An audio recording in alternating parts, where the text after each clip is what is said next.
Hola, por favor. Welcome to another installment of Red's Random Ruminations. Merge. Like that? Kind of nice. I thought so. I got two cameras here. I don't know which one I'm going to use. But this is the one that I can see. I got another setup I was going to set up. But again,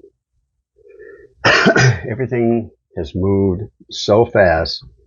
And this is a month in the making. So what is today? The 6th? Really? I've got literally no... Oh, it's January 7th. See, it's the 7th. We're a week into January already.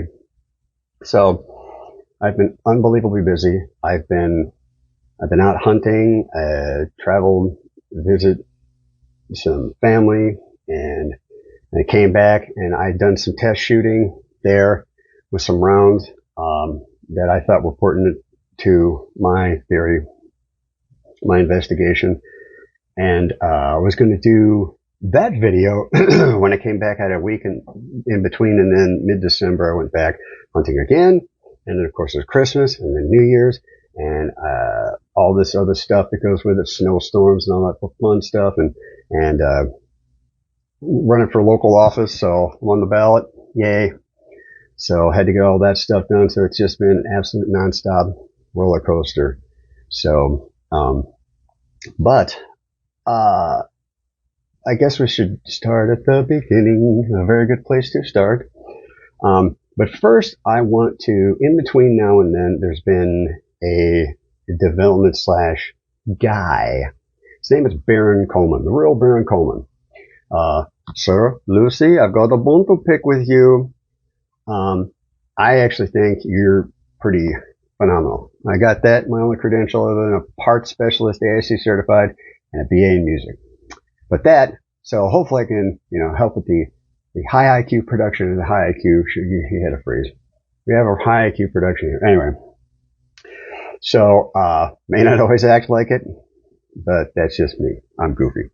Anyway, ladies and gentlemen, I'm Red Arnold, if you hadn't figured that out from Red's Random Rumination. I believe I even said that before, but it's a reason I don't drink. Oh, that's another thing. So, alright, I guess let's go address Baron Coleman. I've written some things down here. Again, I've just got notes everywhere, texts I sent to myself and videos, and so this is going to be a pretty long video. But I do want to start off addressing Baron Coleman because he and I, to me anyway, are a lot alike. The way his mind thinks, analytics. I actually wanted to go to law school. In fact, I ran for state senate. And if I won state senate, which is a 4-year term in Wisconsin, I was going to go to law school, mainly constitutional law.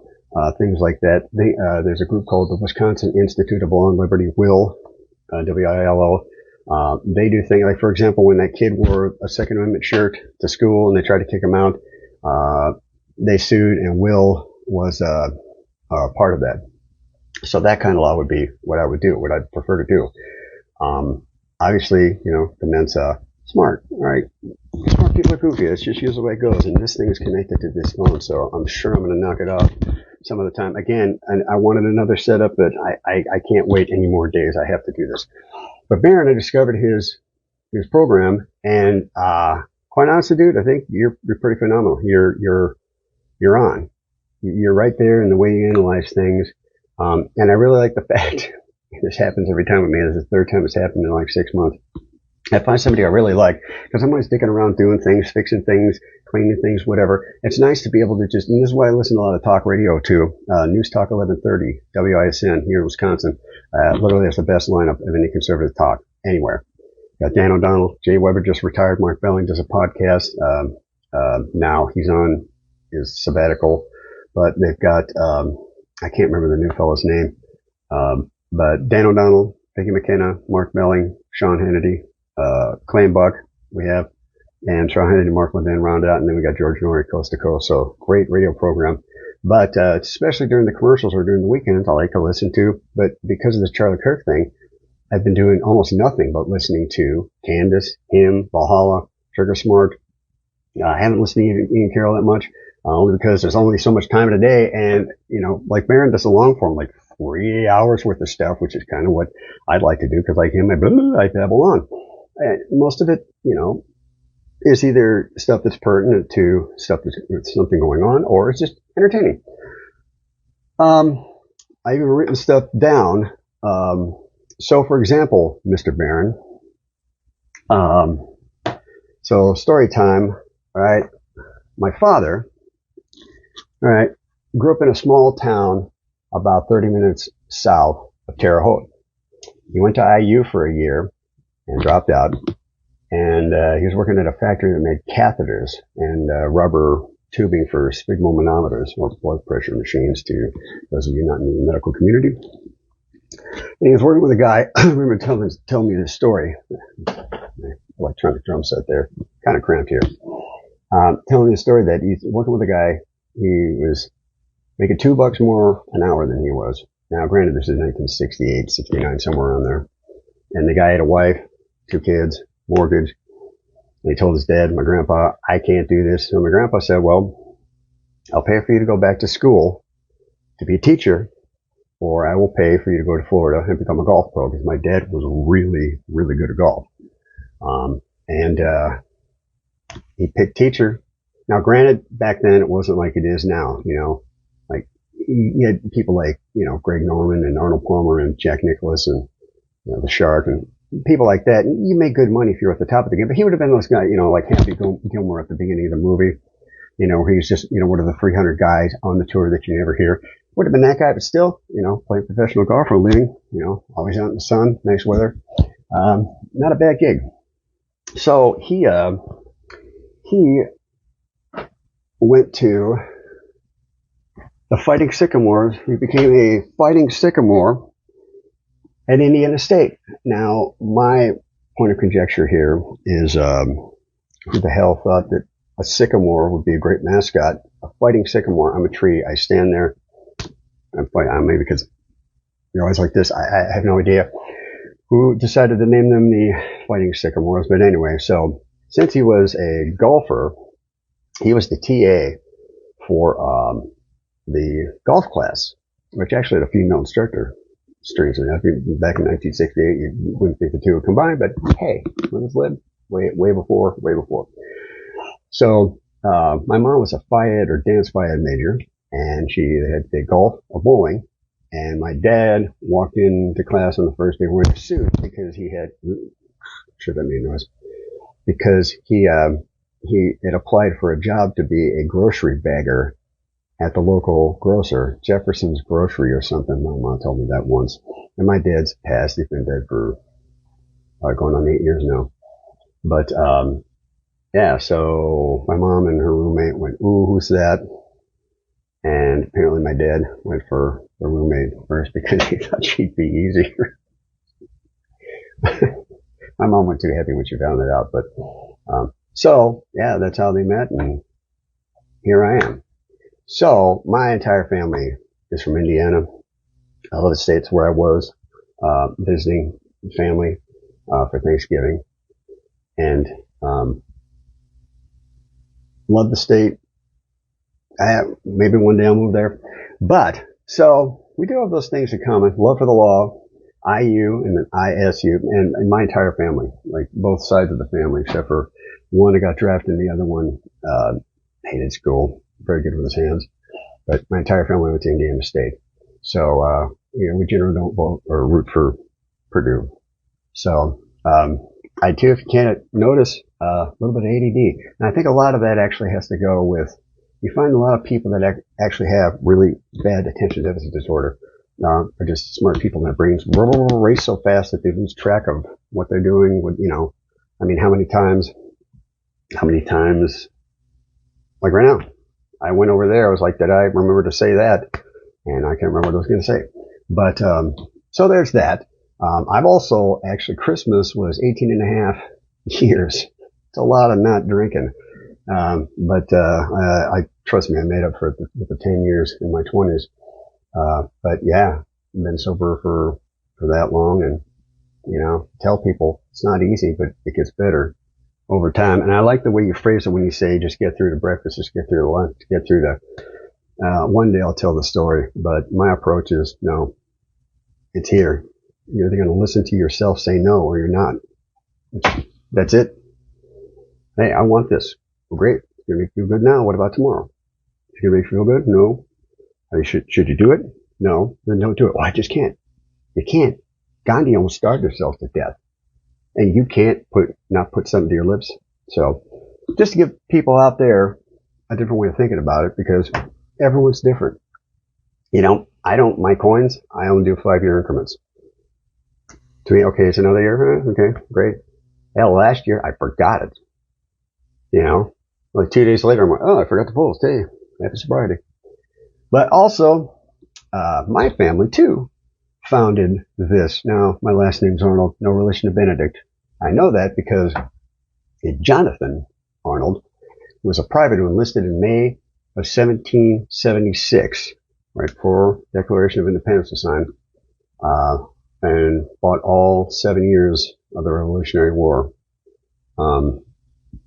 He was, I think, part of the 7th Pennsylvania that merged with the 5th Massachusetts. Is written down somewhere. And then there was another fellow helping me find all this stuff out, and apparently he was at Bunker Hill with Colonel Alexander Hamilton, the guy on the $10 bill, for those of you who don't really know history all that well, and at Valley Forge with George Washington. So my family helped found this country, which kind of sucks because my name dies with me. So all those Arnolds, and I'm pretty much the last.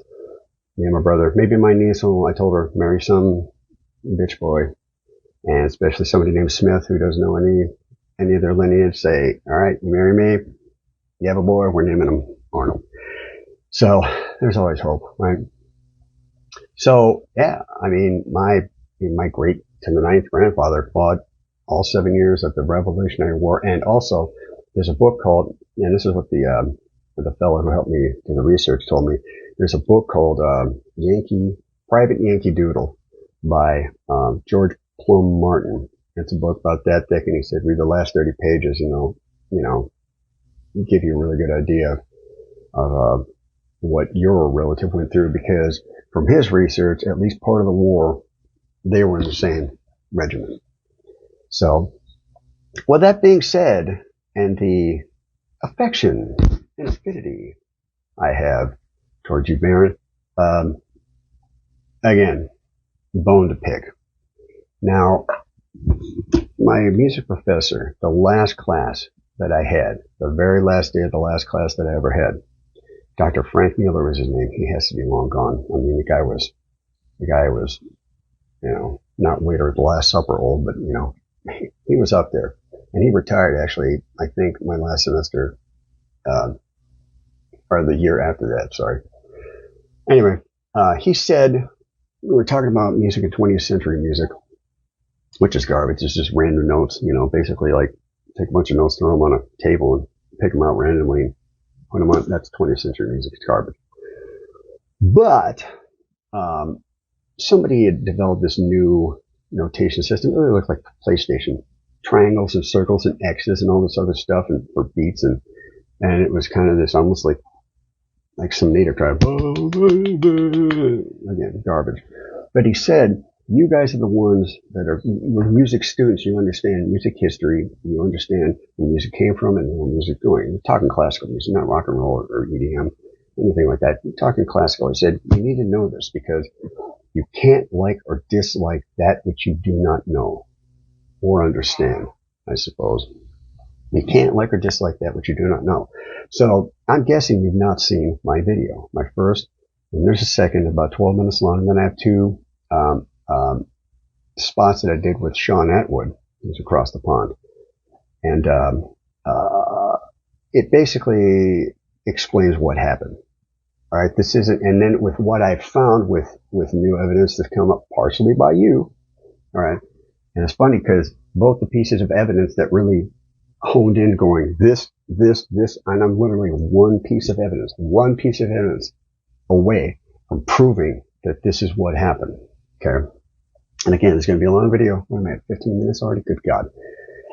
So, there was no exploding mic.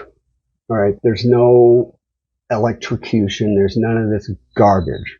Okay, he was shot. He was shot. All right. Valhalla I like because he tells it like it is. You tell it like it is. But you guys have this horrible problem.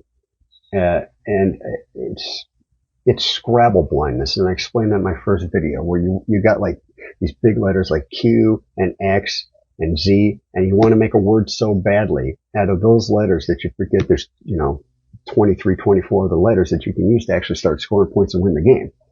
It's almost like just fighting and fighting and fighting to get a Tetris. All right, which is a little bit easier than Scrabble, but you get my point. So just like with the double slit theory, God, I'm going into this. The double slit theory, they went this way and not this way.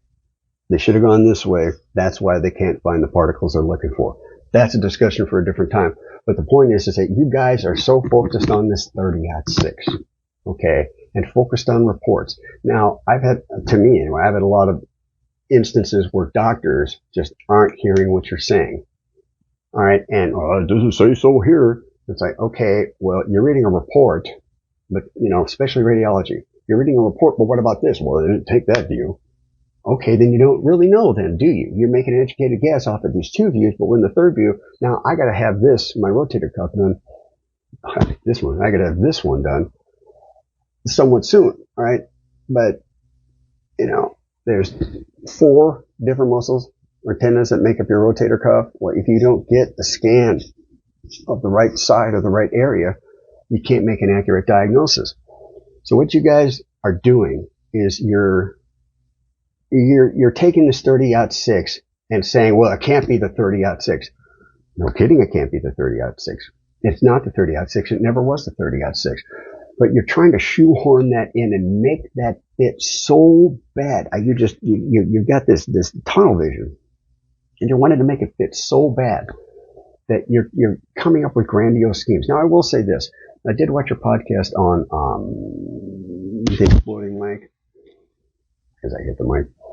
The exploding mic and the fragments and the Tennessee plant, and I just was listening to your Ian Carroll thing. Matter of fact, I got notes here, timestamp. So, but if we didn't have video, it was like if this burger film didn't exist, right? They could say anything they want. If we didn't have video of what happened in multiple angles.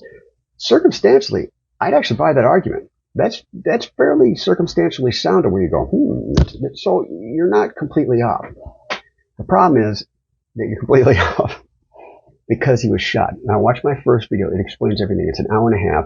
And then the second video further proves my point, because my premise was you look what happened. You deconstruct what happened. You'll watch his body. You'll watch his hair. You'll watch his shirt.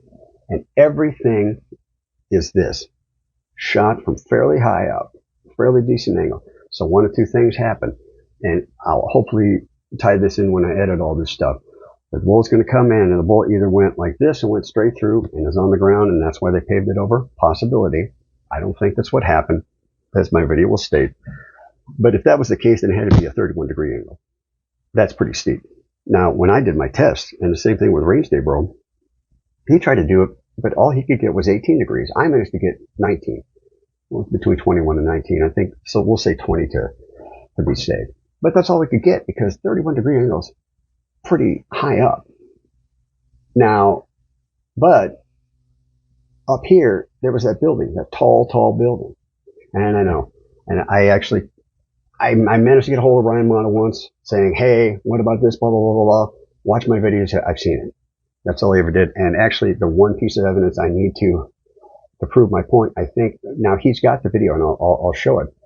But, it's where it's this portion of the 10, the right portion of the 10. Okay.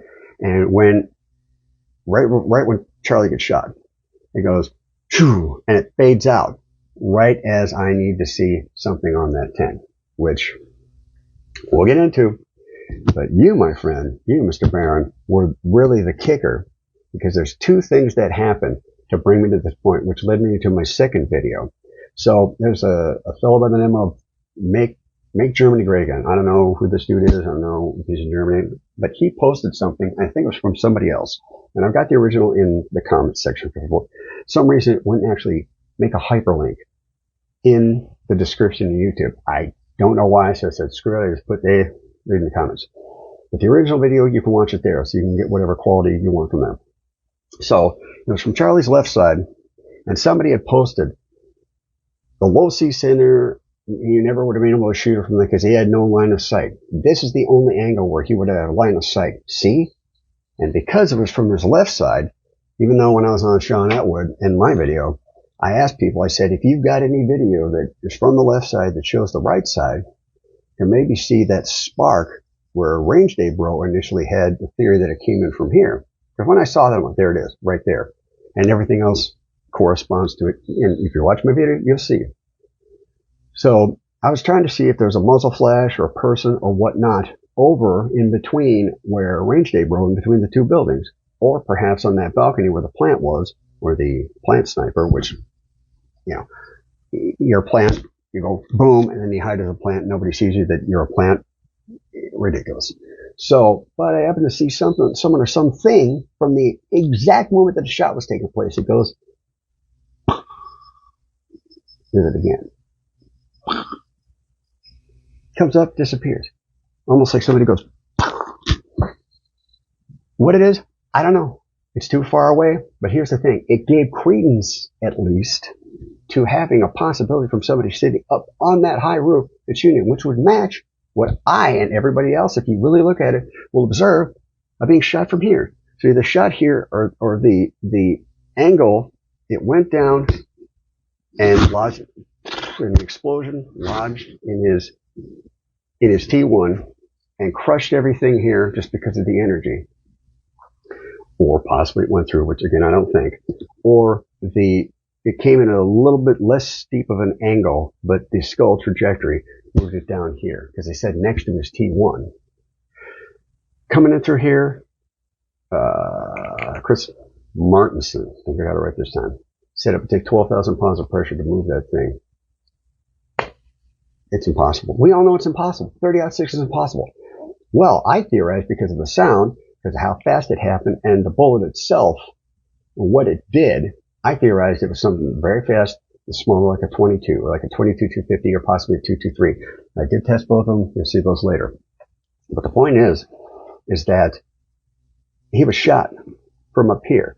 Now, you, Baron, posted a video talking about your explosion, which there's some other things that I'll get into soon about that whole thing in Tennessee. Something's weird about that. But you were talking about that, all right, and said and you were talking about it in Ian Carroll today, and there's some things I got written down that you're hopefully going to look at this and go, oh my God, how did I miss this? Now, keep in mind, all right, Star Wars: The Clone Wars, remember He-Man, for us older folks, they used to have like a lesson at the end, you know, somebody just wants you to do things or spend money on them or give them gifts. They're not really your friend. Till next time. So, got where I was going. It was Jesse Heeman. But you were talking with Ian about that fleck of black, whatever, that could be a bug, could be, you know, whatever. It could be a bug. But you say it was something that exploded and then came down right next to Charlie, right around here on his right side. Okay. That basically was, I got a guy up here now. I got something up here on this roof. Now something's falling down. First off, what goes up must come down, right? Or, as I explained in my last video, with the expansion and collapse of the chest cavity, what goes down must come up. Okay? Something fell from up here. Where did it come from? What goes up that then comes down? If something exploding, all right, there's no residue. All right, every explosion, go look at C4 explosion. Go look up explosions. It's always, first they leave a crater. All right, they leave an indentation. If it was their directional, okay, and when they did that shot of the directional, this explodes first and then the directional hits. Okay, directional hits unless it's a wall, but even a wall has a smoke or residue or a crater. There's no residue, there's no smoke, there's no stain, there's no rip, there's no blood, there's no nothing.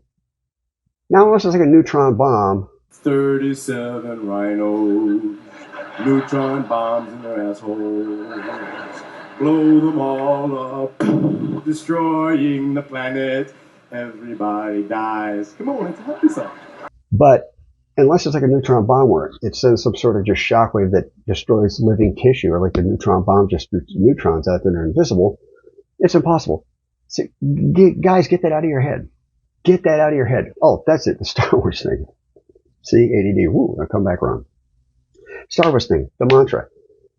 Telling the truth is hard. Hearing the truth is harder. All right, Yoda says failure, but the only good thing in those last three movies, Yoda says failure, folly, the greatest teacher of them all. I love being proven wrong. Why? Number one, it happens so infrequently. You got an ego. Don't care. If I'm right, I'm right. If I'm wrong, I'm wrong. But here's the thing. When I'm wrong, I admit it. I admit it. Why? Because you learned something. You learned something you didn't know before. I love being wrong. Well, not love it, because a lot of times, hey, this is going to happen. That 1 out of a million chances, like, oh, it's not going to rain. It says 1%, and then you manage to get rain for 5 minutes in your area, and the house that you painted, merge onto the brick, and yeah, when you got to eat that job, the cost of that job. Anyway, so being wrong is not bad, because we're trying to get to the bottom of this, right? We're all working together to get to we're like the A-team. Matter of fact, that's why we're this. Because of course the crock came off on the jazz. And if it's that camera, on the jazz.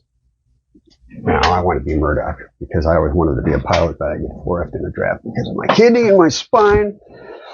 So I never became a pilot. But we're like the A-team. Even got Candace, AAA. Amy Amanda Allen, remember her? Yeah, she's like the journalist who's got all the connections. It's a well-known fact, Sonny Jim, that there's a secret society of the 5 wealthiest people in the world, known as the Pentaveret, who run everything in the world, including the newspapers, and meet tri-annually at a secret country mansion in Colorado known as the Meadows. So who's in this Pentaveret? You got the Baron that knows the law. You got Valhalla, who's an ex-special forces. Trigger Smart's a gun expert. Ian Carroll, what was his forte? And Colonel Sanders before he went tits up. I hated the Colonel with his wee beady eyes and that smug look on his face. Oh, you're gonna buy my chicken. Oh, Dad, how can you hate the Colonel? Because he puts an addictive chemical in his chicken that makes you crave it fortnightly, smartass. Interesting. Cuckoo. But anyway, it's like the A-team. We got all these people with all these little wolves of finance. You got finance. So you got all these things. We can figure it out if you would just pay attention to what I'm saying. Because if you pay attention to what I'm saying, you will realize you were shot from here, all right, from the roof up there, which had to be a professional hit, or somebody got really, really, really lucky. But if we realize that he was shot from here, probably with a lower caliber, faster weapon, possibly even a 223, something that simple, as my experiments will show, then we can merge that into the planes and to a foreign entity and to the military and all this other stuff, the Fort Huachuca, all this stuff. But we have to solidify, we know what happened. We know what happened. Well, I know what happened. But using this, then we can pinpoint, figured out who had access to the roof, what type of gun, what would you normally use in this situation? Maybe finding some people who, because even you guys with the green berets, all right, you probably don't know the real dark, like, do you know any assassins? Remember the movie Predator? I heard about that little job you pulled off in Berlin. Very nice, Dutch. Good old days. Yeah, like the good old days. Then how come you passed on Libya, huh? Oh, that wasn't my style. You got no style, Dutch. You know that. Come on. Why'd you pass? We're a rescue team, not assassins. They're a rescue team. You got rescue teams. You got people that do SEAL Team 6. SEAL Team, and that whole, Kay Griggs, that was another one. Somebody mentioned to you Kay Griggs? Kay Griggs is the wife of Colonel, was it George Griggs? All right, talked about he was with intelligence and how all these guys, basically, if you join that, you become a full bird, at least up in the Marines. intelligence under that banner. They basically get you drunk and P. Diddy you. And that's how they keep everybody in line, which goes all the way back to Spartans in Greece, which you've got, the young boy, the 8-year-old boy is like, well, this is the boy and that's what a lot of the emperors didn't actually have kids. They would just pick somebody, adopt them, and they would then take the power after that emperor died. Happened many, many times, but you form that bond with that boy by being his mentor and his bringer into the sexual world. And that's just what they did. Going Greek. That's why they call it going Greek. Anyway, so apparently they take all that, and this is what ties in with this intelligence community, which then goes with trafficking, which then goes with child trafficking, which then goes with all this other stuff. So this all pertains. So we have to come to the consensus that this is what happened. He was shot by up here. All right. Now, the one thing that kept me from really, because I really tried to see if I could get it to where, and when they recreated that model, the 3D model, I downloaded, I was down hunting, I tried to start doing video and working that, and I couldn't get it to work. So I just got a video screenshot of somebody who took, supposedly, even though it doesn't look very high up, from the corner up on that roof. Now, if it was the corner, then you can't see Charlie's head. You see about this much. In fact, I'll probably be putting that on the screen when I edit. But the reason that I didn't fully get into this shot being from where it was is because you couldn't see his head. You couldn't see his head. So if you can't see his head, then how are you going to take a headshot? Well, there's a couple things. When I say that, you Green Berets and Special Forces guys, do you know any assassins? Like, that's what they do is actually commit assassinations and kill people and snipe people. I mean, not necessarily like Carlos Hathcock, who sniped that general from 800 yards, right? But there has to be people in the military who do this, who are snipers and are assassins. Do you know them? Exactly. You probably aren't going to, because you're sworn to secrecy. They're sworn to secrecy. They're killing people. They're killing people that under Geneva Conventions and stuff probably is not legit. So those people probably either, one, have access to stuff that we don't know about yet. All right. Now imagine, 20 years ago, if somebody said, hey, in 20 years they're going to have the scope that you can look through when you're hunting hogs or coyotes at night and see their thermals, and just hunt them because you can see their thermal imprint, just like the Predator, the movie Predator. Oh, wait. Well, 1999, I think the movie was called The Siege. Not Under Siege, The Siege, with Annette Bening, Tony Shalhoub, and Denzel Washington. We talked about it because they were with the FBI, and Tony Shalhoub was like, man, I know the CIA's got microwave technology. You can see through walls. And then they go and they're working on the case together.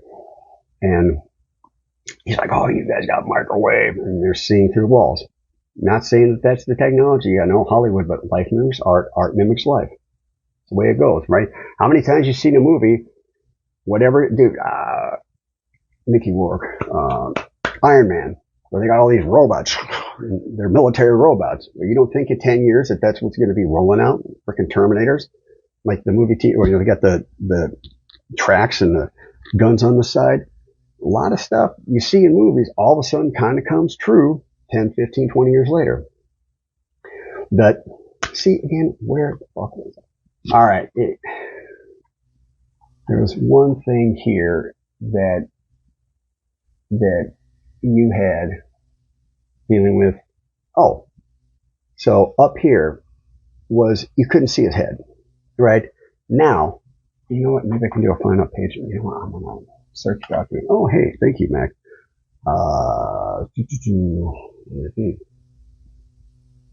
It would be, tent. No, not there. Right where I clicked. T-E-N-T, tent. Shut the tent. Okay. So, befuddled by daffodils. By the way, I'm really kind of mad that people like that so much, because I took that, and I'm a musician too. I've got a couple albums, but befuddled by daffodils, I'm like, that's a great album name. probably song name too, but really album name. So you need to like copyright that or something. Otherwise, I'm taking it, man. But no, I'm just kidding. So 122 in that video, right, talks about the attorneys having access to CCTV footage the week prior, i.e., who had knowledge of where the tent was going to be. You said that. Yeah, then they would have knowledge of where the tent was going to be. If they had knowledge of where the tent was going to be,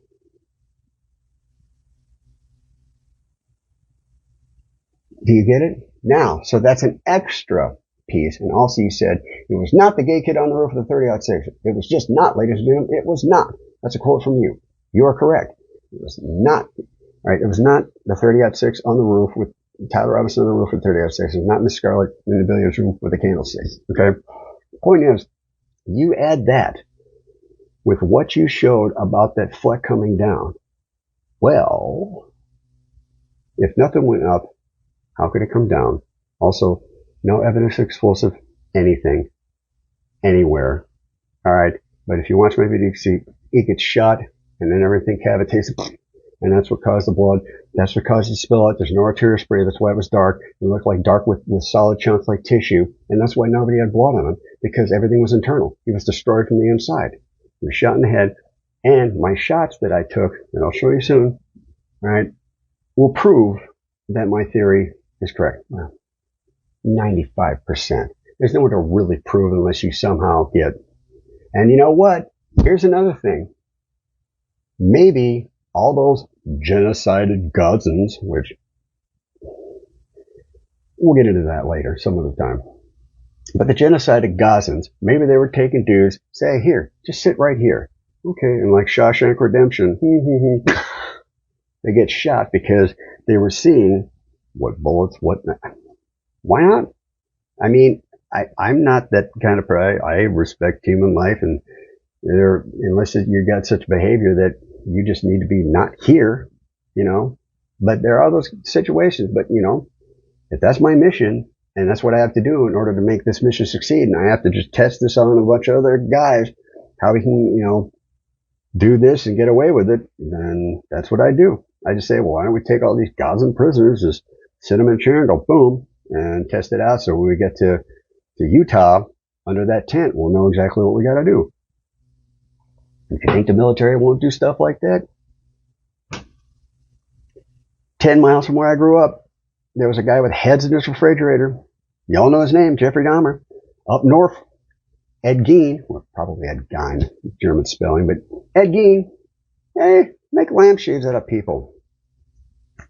So don't tell me that people can't, you know, you see videos about what, I remember when I was working in a parts store, me and this other guy, we cracked into way back in the day we can do this, we cracked into, because you had the intranet, so they basically had, you know, where you can get prices and, you know, who's got, you know, this alternate and whatnot, but we cracked into the internet, and we just sat there Saturday, because when I was outside sales guy, you had to work one Saturday every month, right? So I come in hungover because I was drinking at the time, come in hungover and be just searching the internet, and you see the title, Foot in Ass. Wonder what this is about. So you click on it, you're like, oh, people do this. I mean, emergency rooms have the sign, nothing accidentally ever goes up your butt. So, anyway, point is, if he was shot and they shot through the tent, there'd be a hole. Alright? And then that thing you saw, a piece of the tent, as the bullet goes through, and maybe it was, and it caught the corner, it was just enough to rip a piece off. So, is that kind of what the thing looked like when it dropped down? Just went random directions, but went really fast in one thing, but then it goes back down really fast when there's no air, straight to the ground. Or, whoop, whoop, whoop, whoop. Are you kidding me? I landed in a place that wow. Pay me $10,000 to do that again in 100 tries. That would never happen. Anyway, and here's another thing that, alright, let me look for this. Okay, not that one. Alright, so at 28 minutes and 40 seconds. All right. Ian Carroll, I think, is the one that says, that's light hitting it. He said, well, it's black, and then it's got light hitting it. You got light hitting it, huh? You're under a tent. A tent's purpose is to keep light off of you. And precipitation, of course, but to keep light off you. So where's this light coming from? Under a fucking tent. Maybe from the hole that just got created by that bullet. So here's the thing. Everybody listening, all right, and if I'm going to get on Sean Atwood or anybody else, anybody listening to this, I keep talking into this, I'm ignoring you, I'm sorry. But anybody listening, if you've got, and here's another thing, if they use the actual tent from the assassination in that TPUSA event where people could take pictures of it, made all this controversy, which, I mean, I get, but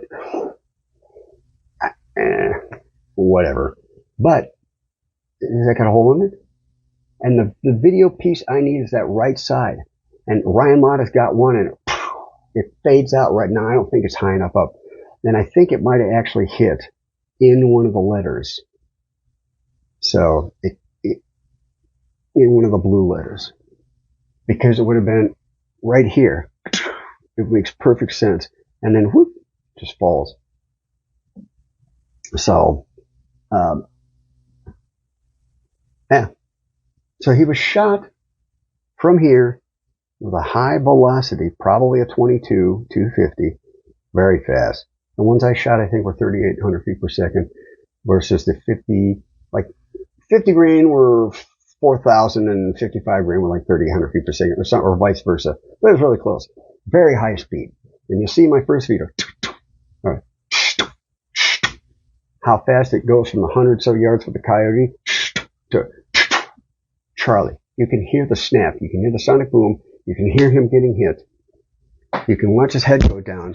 Everything expands and everything blows out that way. He was hit and expanded.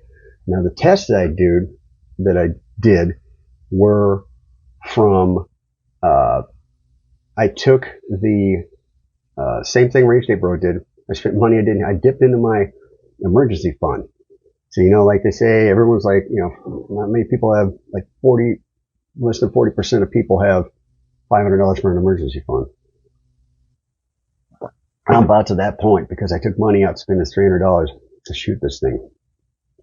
Now, I didn't put a wig, I didn't put a shirt, I forgot, I even had a chain, I'm forgetting about this. I had a chain to put on to show the cavitation and do everything, but I didn't do any of that because I was more concerned with if there's nothing in the way. And it mimics the human skull, but for the purpose I needed it for,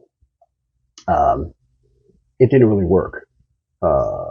Because there's no foramen magnum, there was no hole, and I didn't think ahead because again, I'm hunting, I'm doing a million things, seeing this family member, baking pies for Thanksgiving, all this other stuff, and it's in the middle of nowhere. So if you need whatever, there's no duct tape in the house, and you need duct tape to fix something, you gotta go way out into town to Home Depot or Lowe's or something in order to get duct tape in order to. Anyway, so I was just in a hurry, and when I shot it, it stayed in the head. And again, skull and everything, but that plastic's really not as hard as a skull, at least not to me. But the bullet that I chose, the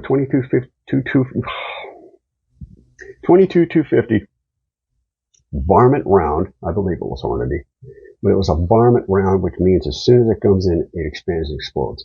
That's what varmint rounds do. But it did not. It blew the head off. But it did not go through. It stayed right here on the left side, and the bullet, and I got a picture of this. The bullet was a pancake. All right, I got this here. This is actually the Remington AccuTip. Show both cameras there. The Remington AccuTip. This is a 385 grain. All right, deer slug. Now fired out of a. So see the holes in there, and you've got these relief cuts. So as the rifling comes, it spirals, but these keep a really tight spiral on it. Again, this is why when I said 161 yards of the 12 gauge between this, and it's an HR Partner Tracker 2. It's a breakover single shot rifle barrel, 10 gauge barrel with a 12 gauge bore, 200 yards, 2-inch drop, and I use a 2 times magnification scope. Most unbelievably accurate deer gun combination you could possibly find. My uncle got the thing for 75 bucks because nobody wants a breakover single shot, just deer hunting, and the thing weighs 12 pounds. Most accurate gun you'll ever have. So I didn't get to explain that in my other video. But the varmint round comes in, okay, everything goes and just expands and blows everything out. And you'll see the head get blown out numerous times. But using the varmint round, that could easily be if the energy then went down the foramen magnum and expanded and came out. Because again, the thing's going very fast. So force equals mass times acceleration. So it doesn't have as much mass. Okay, but as soon as it hits, it just blasts all that energy.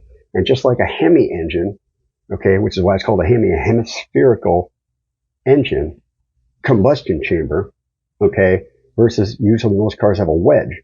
Well, if you got the spark happening, now it's kind of like this. So it's a little bit higher on one side. That piston's going to go down. It's got nowhere else to go. It's going to go down.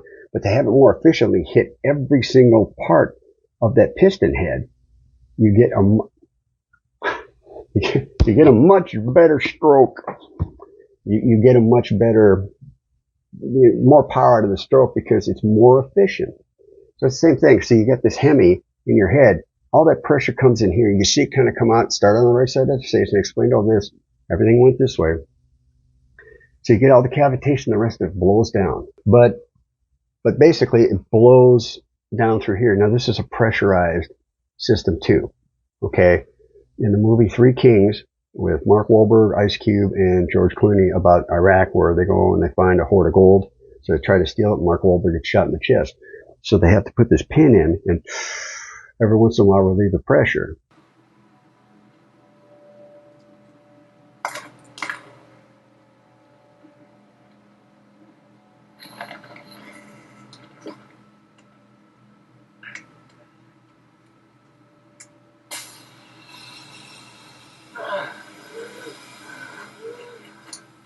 Does that feel better, man? That feel better? Okay, because, your lung basically will collapse because it's got no pressure.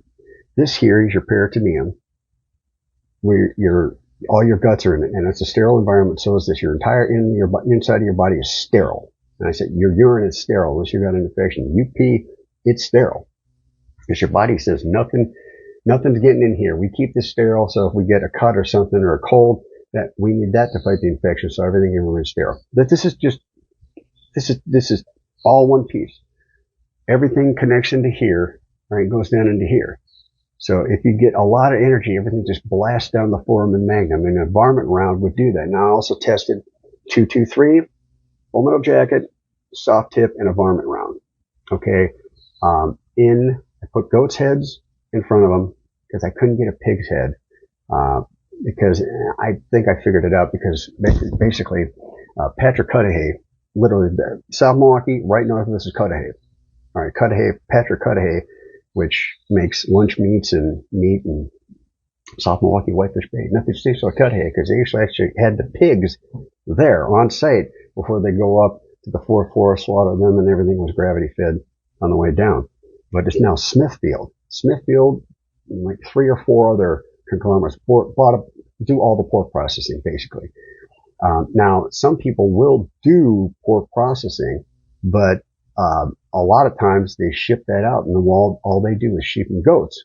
And a lot of the Muslim communities will buy that because, well, Smithfield's taking all the hog. My grandfather used to sell hogs and have the butcher would get the leaf lard and everything to one of those places. And even they said, wow, you got to give us a few days in order to get the hog's head. So maybe next time I'll be able to do that because the goat's head pretty small. But shot it through a goat's head and through the remaining shoulders of the gel dummy that I'd shot a couple weeks prior to that. Just to see if basically the full metal jacket just went right through. So it's probably not a full metal jacket. So it's either going to be a soft tip or it's going to be a varmint expanding round. It could also be, and I used frangible last video, even though it's technically a frangible round, it's really a segmenting round. So it's got segmented 3 or 4 parts that split off while the main bullet goes here. The rest of them split off into cutting. So you could also have that, but why would you? So as the test, you'll see most of them are likely a varmint round or a soft tip that once it entered, all that energy had to go somewhere, went right down its foramen, magnum, expanded, came back, which is all described in my first video. But the kicker was, well, there's no proof that anything or anyone would have been up on that top roof of the tour building. I think it's called something else, but I looked it up and it was the UVU tour building, which apparently can only be accessed by faculty and staff, which would be the perfect place to put somebody up on a roof that no students could access, because why were no students over there? Because you can't be accessed by anyone that's not faculty or staff. So I said before on I think we're Sean Atwood's channel, that if you want to find out who did this, you find the person who basically, like the hotel key cards, you find the person who has access to changing the cards access. Like I described, when I was at UW Parkside in the 90s, all right, they had a computer room, and the Macs were desktop Macs. They hadn't even done towers yet. They were desktop Macs, and it was like a 300/7200. That was what they were called. Not a Mac G4, not a Mac Mini, not a Mac, no. It was a 300/7200. And then a floppy disk drive, a couple of them had CD drives. But I was able to go basically as long as the school was open, I think till midnight. I just swiped my ID, the same ID that I used to buy food, and walk in and work on the music computers and write symphony, parts of symphonies. I have to finish that. Been a little bit too long to make it. So, they had that technology back then. So you just find out who was the one who can program key cards. You find out who programmed the key card to give that person access to get up onto the roof. Now, I think Ian Carroll and Gary Melton from Paramount Technical went up on that roof and they said, oh, there's no angle, blah, blah, blah. Yeah, there is no angle if, and this was my mistake, if they didn't have to shoot through the tent. Well, this seems to me between guy up there and, something falling down right around where a bullet hole would come through, and then some piece would drop down with light hitting that as it dropped down from the newly formed hole. Now we've actually got everything else that fits my theory. The only thing, like I said, that will prove it is if somebody had video after the shot that you could see a hole right there, or if there's video where there is an actual hole in, and I'm guessing it'd be kind of hard to find, because I'm guessing it'll probably be one of the blue letters. But you find a hole in that and you see one frame, next frame. One frame, next frame. No hole, hole. Now, especially if they use that same tent to use at the TPUSA event, like, hey, look, there's a hole. So there are ways to prove this. So if we get those bits of information, I basically can prove my theory that it was with a gun and likely with a higher velocity, lower caliber bullet that went and exploded inside. So, with that being said, yeah, Baron, you need to get off this, and Ian and whoever else, you need to get off this garbage that it was electrocution, or like, you need to understand that this is what happened. So, what I'm going to try to do, see, I forgot to mention this at the beginning, so I'll probably have to edit this. So, Baron and Ian and all you guys, what I'm going to try to do is use a little bit of reverse psychology on you, because human nature is human nature. Why is it so fucking hot in here all of a sudden? The room is freezing. So, what I'm going to try to do is piss you off. Alright, with the intent that you'll get mad and be like, oh, okay, well, I'm going to see this Greg guy and I'm going to chew him out, I'm going to make him a new asshole. I'm going to make him look like an idiot. Go ahead. I would love to have the battle high IQ. I actually revel in this stuff, especially if it's friendly. Because, hey, alright, you were right. You get the bragging rights. So let's do this, huh? So what I'm going to do is I'm going to try to piss you off. All right, piss everybody off, because somebody's going to say, "Oh man, Red's random was just horribly after your ass. Oh, you need to put this guy in his place." Because let's see, all right, I've been doing this for about an hour now, and somebody's going to just hear that or not hear anything else or not care, just be like, "Hey, I'm going to tattletale," and tell you that I'm basically spurring you, that I'm saying you're full of it and blah, blah, blah, blah, blah, blah, blah, so that you'll watch my video to try and disprove me. And then once you watch it, you're going to be like, oh my God. Assuming, just like Jeff Goldblum in Independence Day, we'll see if you're as smart as we all hope you are. But I'm going to try to piss you off. I'm going to try to basically make you get to the point where you break out the handcuffs to arrest me, and I go John McClane on you. Stewart's got some explosives on the equipment in the church rigged with a remote. Grant's boys are gonna kill that son of a bitch and get it from him. They're gonna do that. They're gonna get on the same goddamn plane with him and take off with him. Get the out of here. When the army can't Stewart, he must have loaded that unit with his own men. Are you nuts? That firefighter now, it's a sideshow to jerk us off, buying some time. McClane, you are completely around the bend, you know that? And you know what else? You're under arrest. You must...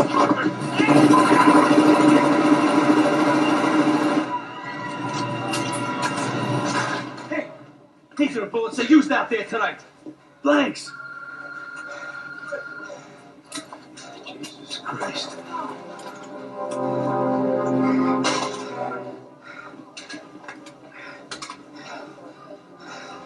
This is Chief Lorenzo. I want every officer recalled and assembled in body armor and full weaponry in the motor pool in 5 minutes. It's time to kick ass. So with that, let me go down this list. All right. Trying to get buried, writing my notes. Trying to get into watch this, an attempt, keyword, attempt, to poke holes in this theory. It's going to be like a dick move, like, it's going to be a dick move, like playing the hokey pokey at a disabled combat veterans event. Yeah, kind of a dick move. All right, be like Lieutenant Dan. But here's the thing: if you think about what I just said, God, that was me. Disabled combat veterans, the hokey pokey, they don't have a right arm. It's like, you know what? I'm willing to bet. You get a bunch of those guys in a room that have lost limbs, lost appendages, wounded warrior, right? You get them all in a room. They're all reliving their stories and saying, hey, I'm not alone. You know, just like with alcoholism, it's like, hey, I'm not alone. I'm not the only one going through this. And then you see, well, man, I thought I had it bad. Somebody else has got worse than me, right?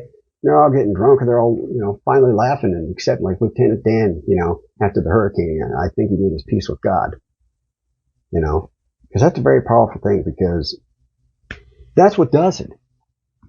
That's really what does it, where you say, all right, I got to do something. I don't know what else to do. Let's see what you got. But my bet is you start playing the hokey pokey. You'll be like, what the? And then one guy would get it. And he have your left arm, put your left arm in, put your left arm out. Then the rest of them would sit there and like wait for their turn. Up, got the right leg. I bet you'd be very cathartic. I bet you would be cathartic. So just like that joke, right? It's a dick move with playing the hokey pokey at a wounded warrior or combat veteran, disabled combat veterans event. In reality, it will probably wind up being the exact opposite. It will probably be something that they talked about, that they tell their grandkids. Oh yeah, we were at this event and they started playing the hokey pokey and we're all looking around like, what's this DJ? What's wrong with this dick? And then one guy threw his arm in, and then another guy threw his right arm in, and then the left leg, and then we're all waiting for our turn to floor all the appendages in. It was the greatest time. It was one of the greatest nights we ever had. So I'm going to piss you off to get you to watch my stuff. And this, none of this is monetized. All right. This is minus Sean Atwood. This is my third video. Okay. I'm hopefully going to do more about just Red's random ruminations of random stuff. Okay. But this isn't monetized. I'm doing this because Nobody has figured this out yet. Okay? Maybe that's why I was put here. All my life experience is like, well, this happened because, I remember something back in the day, blah, blah, blah. And hopefully I've written those notes down. But, yeah, that's what we need to do. So, so hopefully that, that idea of the hokey pokey didn't piss you guys off to the nth degree. Balls of brutha, polished to the nth degree. Hopefully your man have to go, oh, I get what he's doing. Minus the joke, because it actually was a funny joke. And if you can't take the joke, it's a joke, not a dick. Don't take it to heart. So, all right. And you said it can't be a guy with a gun. It can be a guy with a gun, Baron. They're professionals. It's what they do. So, show you that. So, okay. One of your videos at 1401, you addresses exploding mic theory based off of ground contamination, delivery date, and a factory explosion. Okay. So, again, all the other circumstantial evidence with that ground contamination, delivery date, all that other stuff, very compelling. If we didn't have video of the shot to where I at least know it's absolutely a shot from where and about from what. All right. Here's the thing, one of the things with your theories. All right. And I have a picture here and I'm going to put up on the screen. I'm going to act like it's up on the screen. So, do you see? So it's a screenshot from the factory. Okay. Of what you're talking about, the factory that made all the chemical explosives and whatnot. Man, there's a lot of rust on that roof. So, it's just really strange setup because they seem to have this parking lot. How the hell did they walk all the way? They had to walk all the way there to get to their job. Weird. So, unless maybe they have a valet, who knows? Don't know, don't care, not important. And the picture right below it is the exploded building. There's nothing left. Like, the road, even the grass is just covered in rubble, okay? And the parking lot has some cars in there still, but the whole thing is just absolute rubble. Now, so I said I was a musician, which I am. Woo! It's on the first album. That's the other one. So, if you go to my music website, which is literally 15 years old, like I wrote it in HTML, like there was no WordPress back then, and it really, really needs to be redone. But got stuff like this. So in that, for videos, I took 2 videos from YouTube and just posted them up on a link. All right. The links don't work anymore, at least from when I last looked. Again, it's old. So those links probably aren't there anymore. Somebody took them down or blah, blah, blah, blah. One of them was called Spiders on Drugs. And it talked about how, and this is an actual test they did with spiders with morning glory seeds and LSD. And the spiders would start on LSD making incredible web designs. So, forget Charlotte, forget some pig. But, so then it goes into, and the spider's on cocaine and the spider, pops the other spider, pops a cap in his ass to, take his bitches and hoes and his drugs. Funny video. But then there was this other one. It was from a 1988 incident in Henderson, Nevada, with a company called PepCon, Pacific Engineering Production Company, or something like that. And what PepCon made was they manufactured ammonium perchlorate. Now, ammonium perchlorate just happens to be literal rocket fuel. So they had all this rocket fuel at this facility. Now, this is 1988, May 4th, I think it was, May 4th, 1988. Well, for those of you who remember, January 28th, I believe, 1986, a space shuttle called the Challenger lifted off in 72 or 73 seconds afterward, fireball. And killing everybody, including the teacher, Krista McCall, because that was the big news. I remember, everyone says, I watched it live. It's like, you look it up, they didn't have it live. CNN did, but that's only if you had cable. So they brought us, I was in 5th grade, they brought us into the room and made it, watch this. Probably because they were like, this is going to be history. This, you guys need to see this. You guys need to know this happened on this day and you're old enough, you know. So we saw it blow up into a fireball, and of course Morton Flack all with the O-rings, and you know, and if you watch Seconds from Disaster, if it weren't for that last gust of wind, they'd have made it, because the aluminum in the rocket fuel, not the ammonium perchlorate, just other additives and oxygen and all this other stuff. But the aluminum, like Barsleek, if you go to the auto parts there, you go for Barsleek radiator hole fixer, and it looks just like glitter, like silver glitter glue. And then the other half is whatever chemical, and you pour it in your radiator, and it basically, as it comes out, you know, it's hot in your radiator, and it hits, and it basically, like platelets, just forms a clot and plugs up your radiator hole. So, and the aluminum in there did that, but that gust of wind hit it and cracked that back open, just hit the fuel tank and exploded.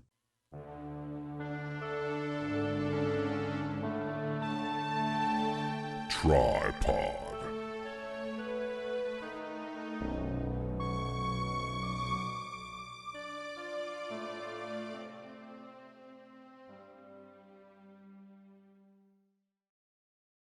So, now that you got that lesson on the Challenger, see, ADD, just, I don't know why I have to tell you that, but I do. So, you're either going to like it or you're not. So, hopefully you're sticking around to this point, and I'll inform this. But anyway, so that was in January of 1986, which is 4 months before Chernobyl. So another horrible disaster, which we won't get into that. But PepCon, because of the Challenger disaster, they didn't really send up as many space shuttles. They killed the schedule, and they had to redo everything and reassess everything and figure out what happened and who to blame and whatnot. And matters just more cycle. But they didn't send up any more shuttles. So they had all this rocket fuel being just stored away. And apparently they had 9 million pounds of this stuff.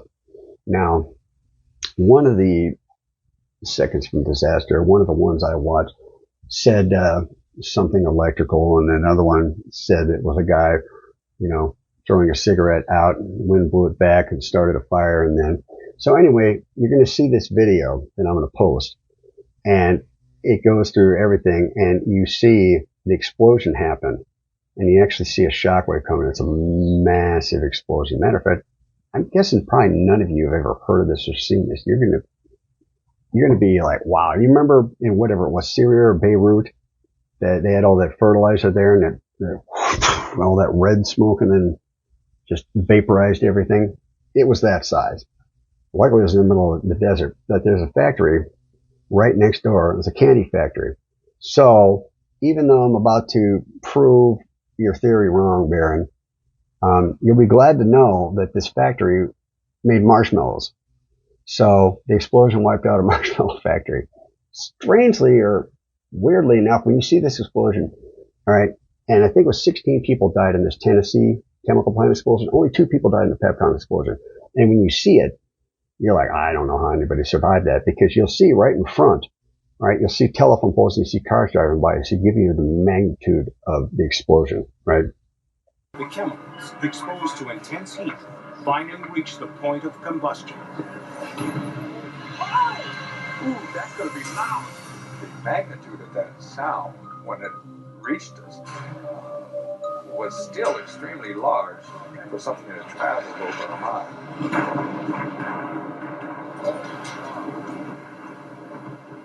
You can't tell me people got out of that. Oh, no.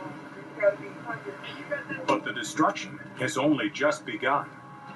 Minutes later, 2 smaller explosions rip through the desert. Oh, there's another one. Well, they had all that fuel stored up there. And another one.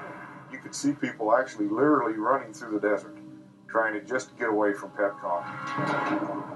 4 minutes after the initial blast, the 4th and largest explosion erupts from the factory.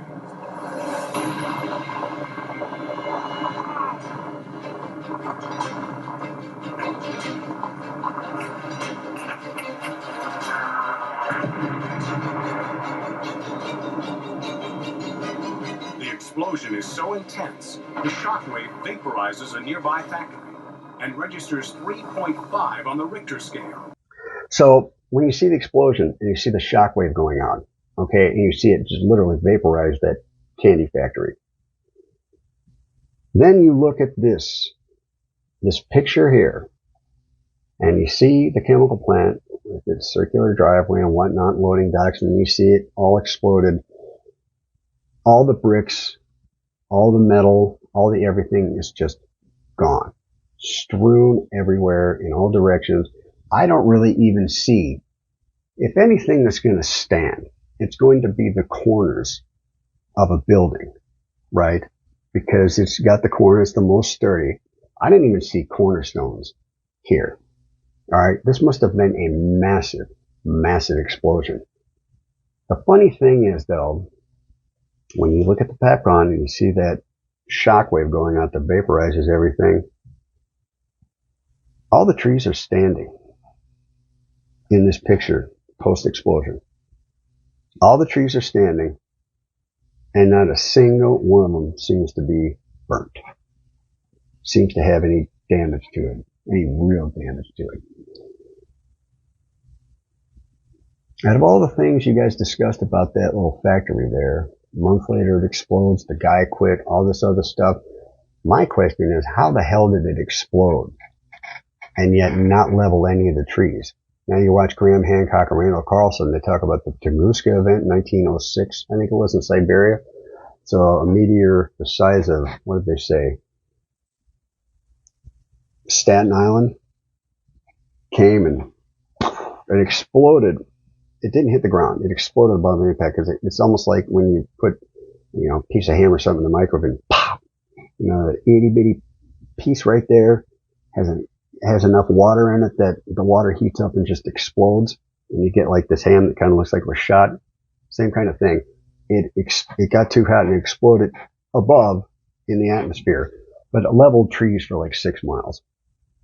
All these trees are still standing. Wait. I've always wanted to do. And the flowers are still standing. So, I have a big question about that. So perhaps you guys can chew on that for a while and see what your theories are on that, because if this wiped out that entire building, metal roof it looks like included, it doesn't even look like the air conditioning unit and anything up there. I can't see anything. So it blew everything to smithereens, yet none of the trees are leveled. So that's a side note, but it's just something I wanted to show you that I observed in this personally. So, all right, moving on. All right, none of the trees are level, blah, blah, blah, blah, blah. Okay, at 1 minute and 16 seconds, must be a different video. Oh, talks about how the others were test shooting different grain weights and all this other nonsense with Scrabble blindness instead of watching the video working backwards. Okay, so I was just telling you that before. You guys are just reading the report and 30/6 can't be a 30. Okay, well then what can it be? Look at what happened, all right, and look at his body, and you'll see, all right. All right, after years of COVID, 90% of it, you can't pass it on. That was full, and then they said, oh, they're still going to, all right, experts saying all this stuff. All right, I get they're experts, but you got to work backwards. You have to work backwards from this, all right? What are you going to believe, me or your own lying eyes? All right, photo by daffodils. Okay, it was not the gay kid with 30/6. All right. This one's to address ValhallaVFT. Okay, at 14 minutes 13 seconds, we talked about the shirt cavitation is not from an exploding mic. Okay, 1808 net says, I love a theory that takes the complication out of the assassination. Well, my bullet theory does that for every factor of this assassination. Every factor. Everything that you go, what happened here? I can answer. I literally can answer. I'll debate anybody anytime on this. Right? The exploding mic insists on body armor, and there was none. Right? We all know there was none. You can see it. Everybody, people attested to it. Okay, and also talked about no blood atomization. Exactly. There's no blood atomization. There's no blood anywhere. There's no burn. There's no soot. And I got some pictures to show, stuff being exploded, C4 being exploded, and it always leaves either an indentation and or debris or chemical residue. It leaves it. It's almost impossible not to have it, and yet here it doesn't exist. Right? I write notes in half speak. So also, why did his head and his body move downward? Okay, instead of having an explosion, you go like this, boom. The explosion is going to go like this. I mean, matter of fact, the reason this shoulder had to be reconstructed is because where I used to live, you literally had a hill like this. It was 30 degrees. It was that steep because it used to have three technically lines on it, and they put flower beds there, but you couldn't get up into your lawn, to mow it and whatnot, so they took it out. But it was like this. So I came walking because the neighbor's dog. Oh, I want to touch the hiney. Very attractive. It was a friend's daughter, and I actually loved the dog, but every time she'd leave the window open in the summertime and go somewhere, the dog would bark at everybody and everything that walked up and down. I didn't realize how many people walked up and down the streets until I heard this dog barking all the time. I'm like, what are you barking at? Somebody walking around here. Can't love the dog, hated the dog.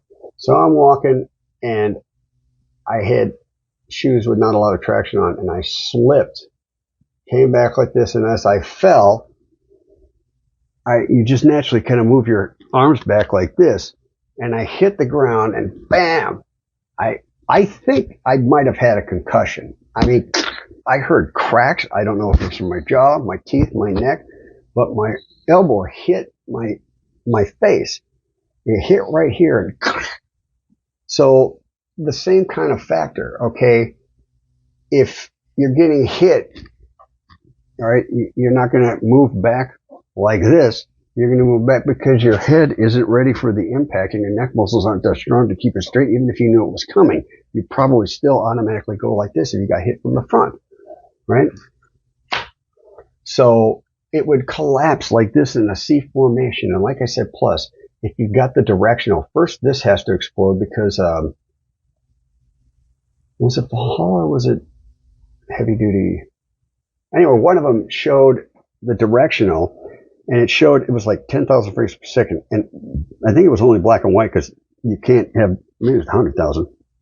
It starts exploding like this, all right, which leads to the primary explosion, which explodes this, and then boom, the directional. But even so, I could be, really, Microsoft? The directional explosion, even if you're pressing it up against something like this, expected to put a hole from the wall, if this behind it is less strong than this going forward, then this is going to go back too.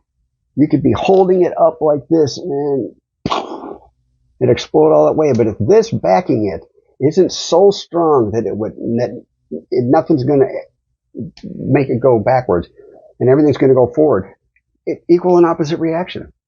So even if you had something directional, but then they're going to do it like this, and it's going to somehow go in and then out his neck, even though there's no in. Again, guys, I don't understand your fascination with this. But again, you can't like or dislike that which you do not know. So if you don't know anything about my theory, and it's not even a theory, it's like, dude, this is what happened. So, but also, for that, all right, there is, and then also it goes to, that's what it was. So when the pressure, when you get shot and everything has to go somewhere, the pressure goes down the foramen magnum because this chest cavity, and that's why the chest cavity expands. All right.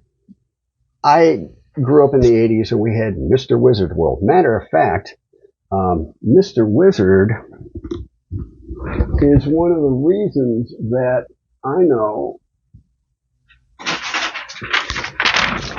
this. What is this? Oh, sardines.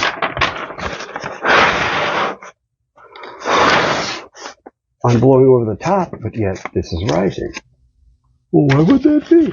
Because you're actually lowering the pressure on the top, which means the higher pressure is by default, by definition, on the bottom, and therefore it raises. This is why airplanes work. This is why ailerons work. So that was in Mr. Wizard.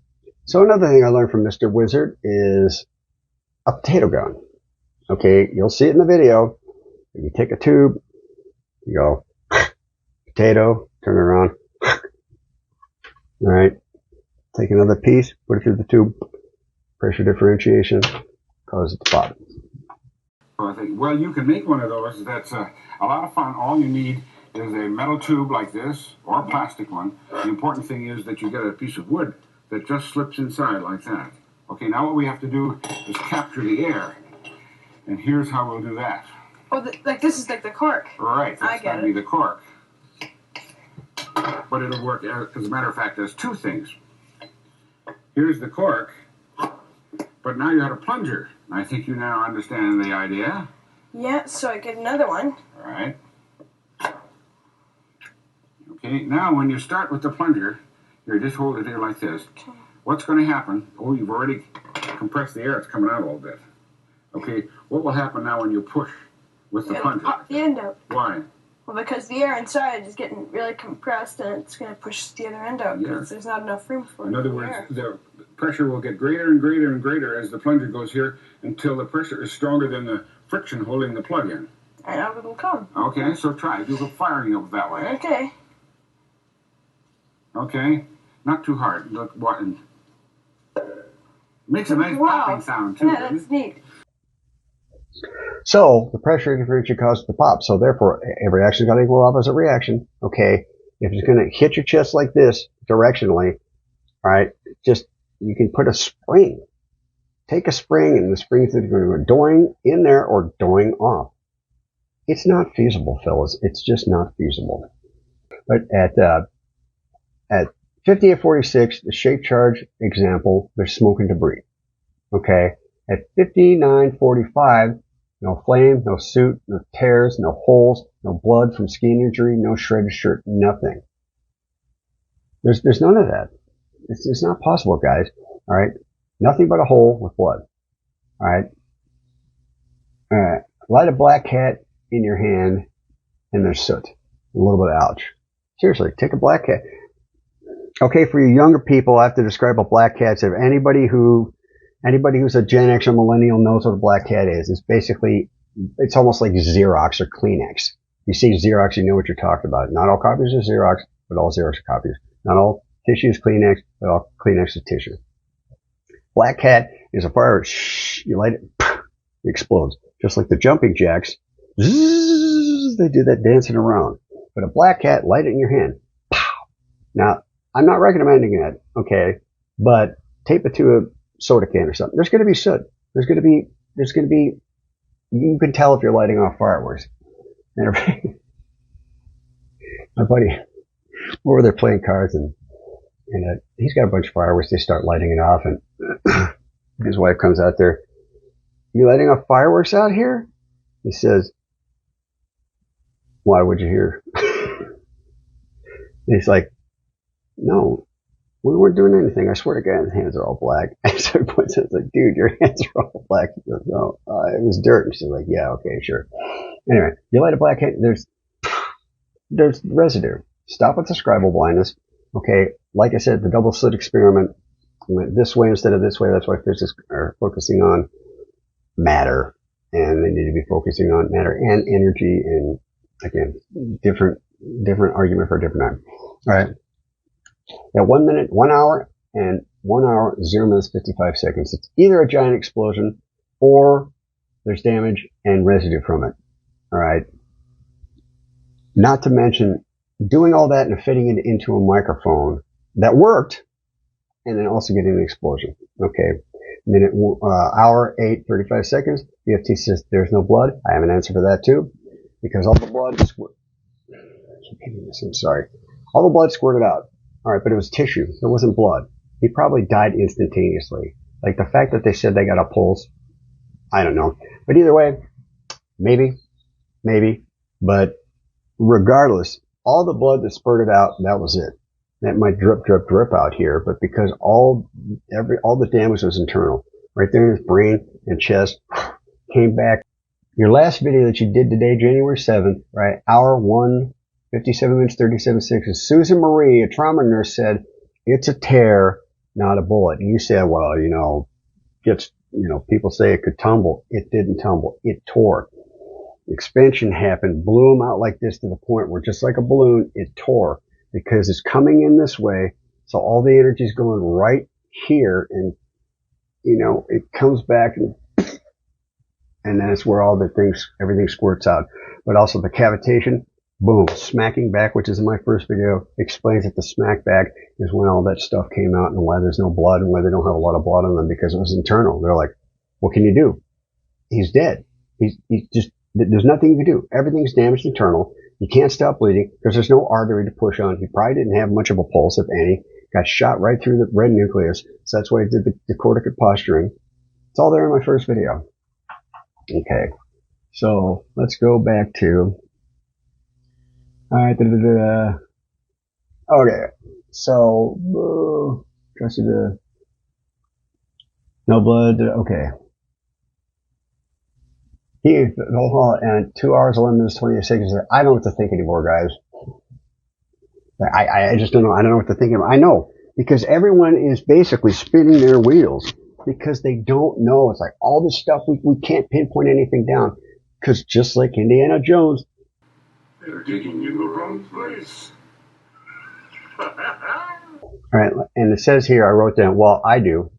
I know what to think. I know what happened. And if you guys watch my videos, alright, and watch what I'm going to put out to further show you through the shots that I did with the dummy and the coyote head, I don't have luck for anything. I mean, the paper that gets stuck right there, proof. But weird things like this. So we just went to this area. It was near a bridge. And we were scouting out places where we wanted to take the shot. And there's this dead coyote. It looked to me like somebody had shot it, like right through the top of the back, and it ran off and just died right there by the creek. So, since the shot that I took exploded the head of the dummy, gel dummy, I said, well, this is a tissue, it's got hair, it's got fur, it's got the skull, it's got everything intact. So let's shoot this and see if everything blasts down the foramen magnum. So, everything with that, let me get through this stuff first, because then I'll go on to that. But that was one of the things that I think will prove my theory, because if I can get it, doing it with gel dummies is one thing. Okay. Shooting bone and pork roast, that's just a test that the bullet goes through. But this actually tested whether or not it would enter the head, destroy the head, or destroy all the tissue, but stay intact and blast energy down the foramen magnum. So he said, I don't know what to think. Okay. He says, what's our theory here? What are we supposed to believe? This is a quote. At 2 hours, 11 minutes, 40 seconds of Valhalla. This is name. What's our theory here? What are we supposed to believe at this point? What direction do we go now? The official narrative is bull. Yes. The other theories all have holes and problems. You're right. Whose doesn't? I didn't even think that good old chunk. You idiot. It's my mom's most favorite piece. One beer if it wasn't. Shut up, mouth. Shut up, mouth. So, what are we supposed to believe at this point? Exactly. What are we supposed to believe at this point?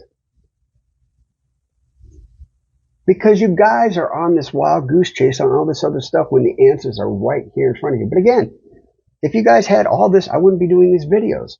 But, and you just said it today, and I hope to God, look, I realize it's a club, and I ain't in it.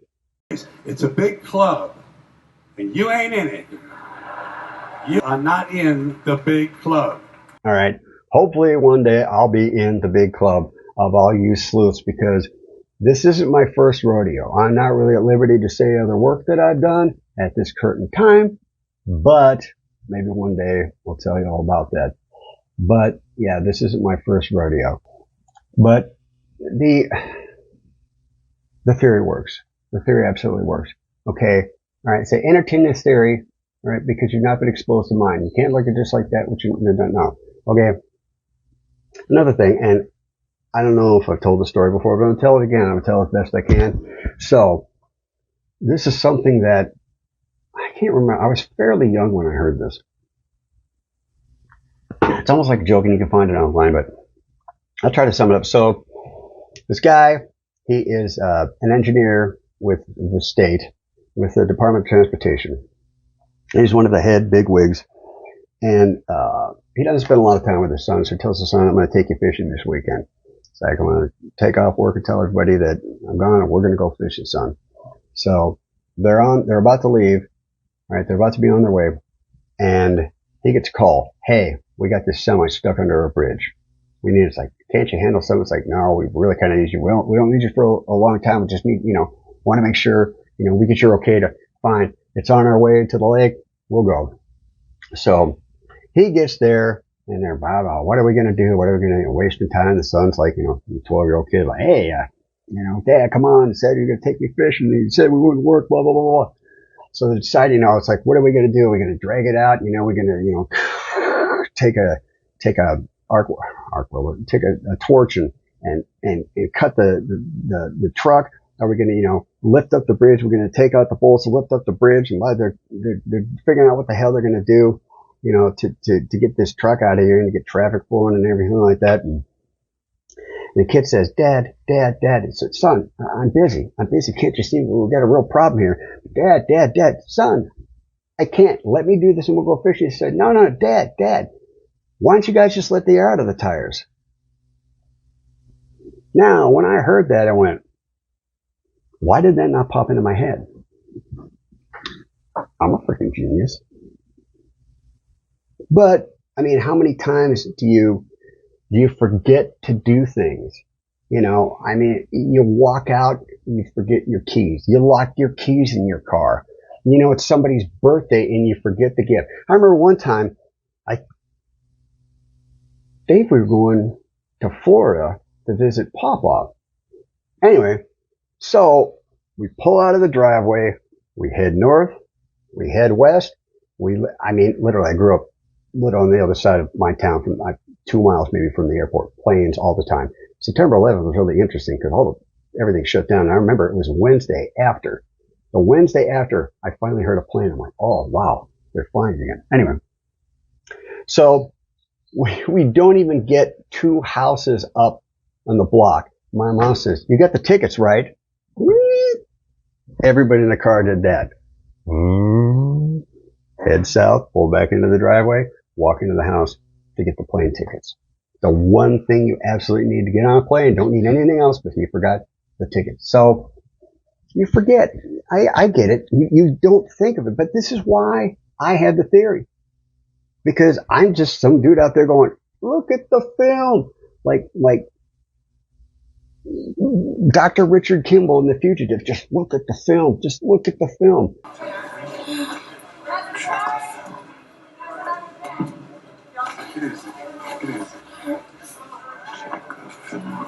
1917. Please, sir, read the letter. Colonel Mackenzie, you have to stop. You must stop. Sir, please read the letter. So, anyway. But let the air out of the tires. Guys, it's right here. It's this simple. And why didn't anybody think of it? I don't know. But that's why I'm here. So, maybe that's why I was putting this stuff. Maybe that's why I beat cancer. I don't know. All right, so the heavy-duty HDC armory, right, they use a 30-06 frangible through a turkey and a cinder block. The shot was not a 30-06 anything, including a frangible round. Yeah, it's not a 30-06, fellas. So the 30-06 is complete garbage. The 30-06 is a decoy. When the Army can't do it, he must have loaded that unit with his own men. Are you nuts? That firefighting now, it's a sideshow to jerk us off, buying some time. I don't know what the deal is. The only thing I can think of is that, one, like I said on Shaw and Atwood, the guy whose job it was like the nephew of the head guy. Remember Casino? You need to give my nephew a job. And that's when Robert De Niro gets in all that trouble. You guys just guessed here. And so the same thing. It's like, all right, Billy, You know, go over there, grab this gun out of the gun thing and just drop it off over here. And I think where they found the place isn't that lot of land owned by BlackRock. I don't know, it's what I heard, but wouldn't surprise me. So my guess is some dumbass, nephew or something just grabbed the wrong gun. The other thing would be 30-06. Everyone's heard of the 30-06. Oh, 30-06 hit him. Yeah, people will believe that. I don't know. Or maybe the shot didn't go as planned, but to me, I think it went absolutely as planned. And then it went always shot in the neck. It's like, why couldn't you just use a 223? You said 223, people would believe you. But these guys are intelligence. Don't you remember the military intelligence? Jumbo shrimp. And what was the other big one when you're talking about oxymorons? Anyway, so, okay. Why did I do that? So I was talking about, oh, that was it. So, the other factor, all right, before I start talking, because that goes with the videos of the shooting of the gel dummy and the Coyote head. All right, let's see. 1726. I think it's you. Ian said there are no other plausible scenarios. Really, you're looking with the wrong eyes. And again, don't get mad if I prove you wrong, because you learned something. All right. This is another thing I forgot to mention. Years ago, man, it might have been a teenager, and I can't find this anywhere, and maybe there's a reason for that. But this is before autism was even in the lexicon. Like, I didn't hear of autism. There was a commercial out not too long ago. I didn't even heard of autism. Then I remember the look on my wife's face when she said, "Our son has autism." And Kim Iverson, hey, look at that. All right, that's the shoot for, yeah, kick up things with porn shoot. But never heard of autism. All right. But, Kim Iverson has a really interesting video with some guy on there talking about that it's probably not necessarily the Tylenol, but it's Tylenol with other viruses that are dormant in your body that pop up at the same. Very interesting. I actually shared it on my X feed. Wow, I actually called it X and not Twitter. I'm learning. So some ADD. Blah, blah, blah.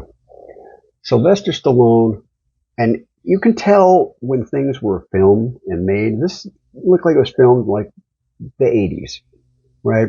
So the interviewer was asking him about his son, and his son was severely autistic, if I remember correctly, and really couldn't communicate at all, at least at the time. He's probably like 5 or so. And Sylvester Stallone, you could tell it was like a sore spot with him, like he kind of almost like, I guess maybe like resented God kind of attitude, like, why did this, have to happen?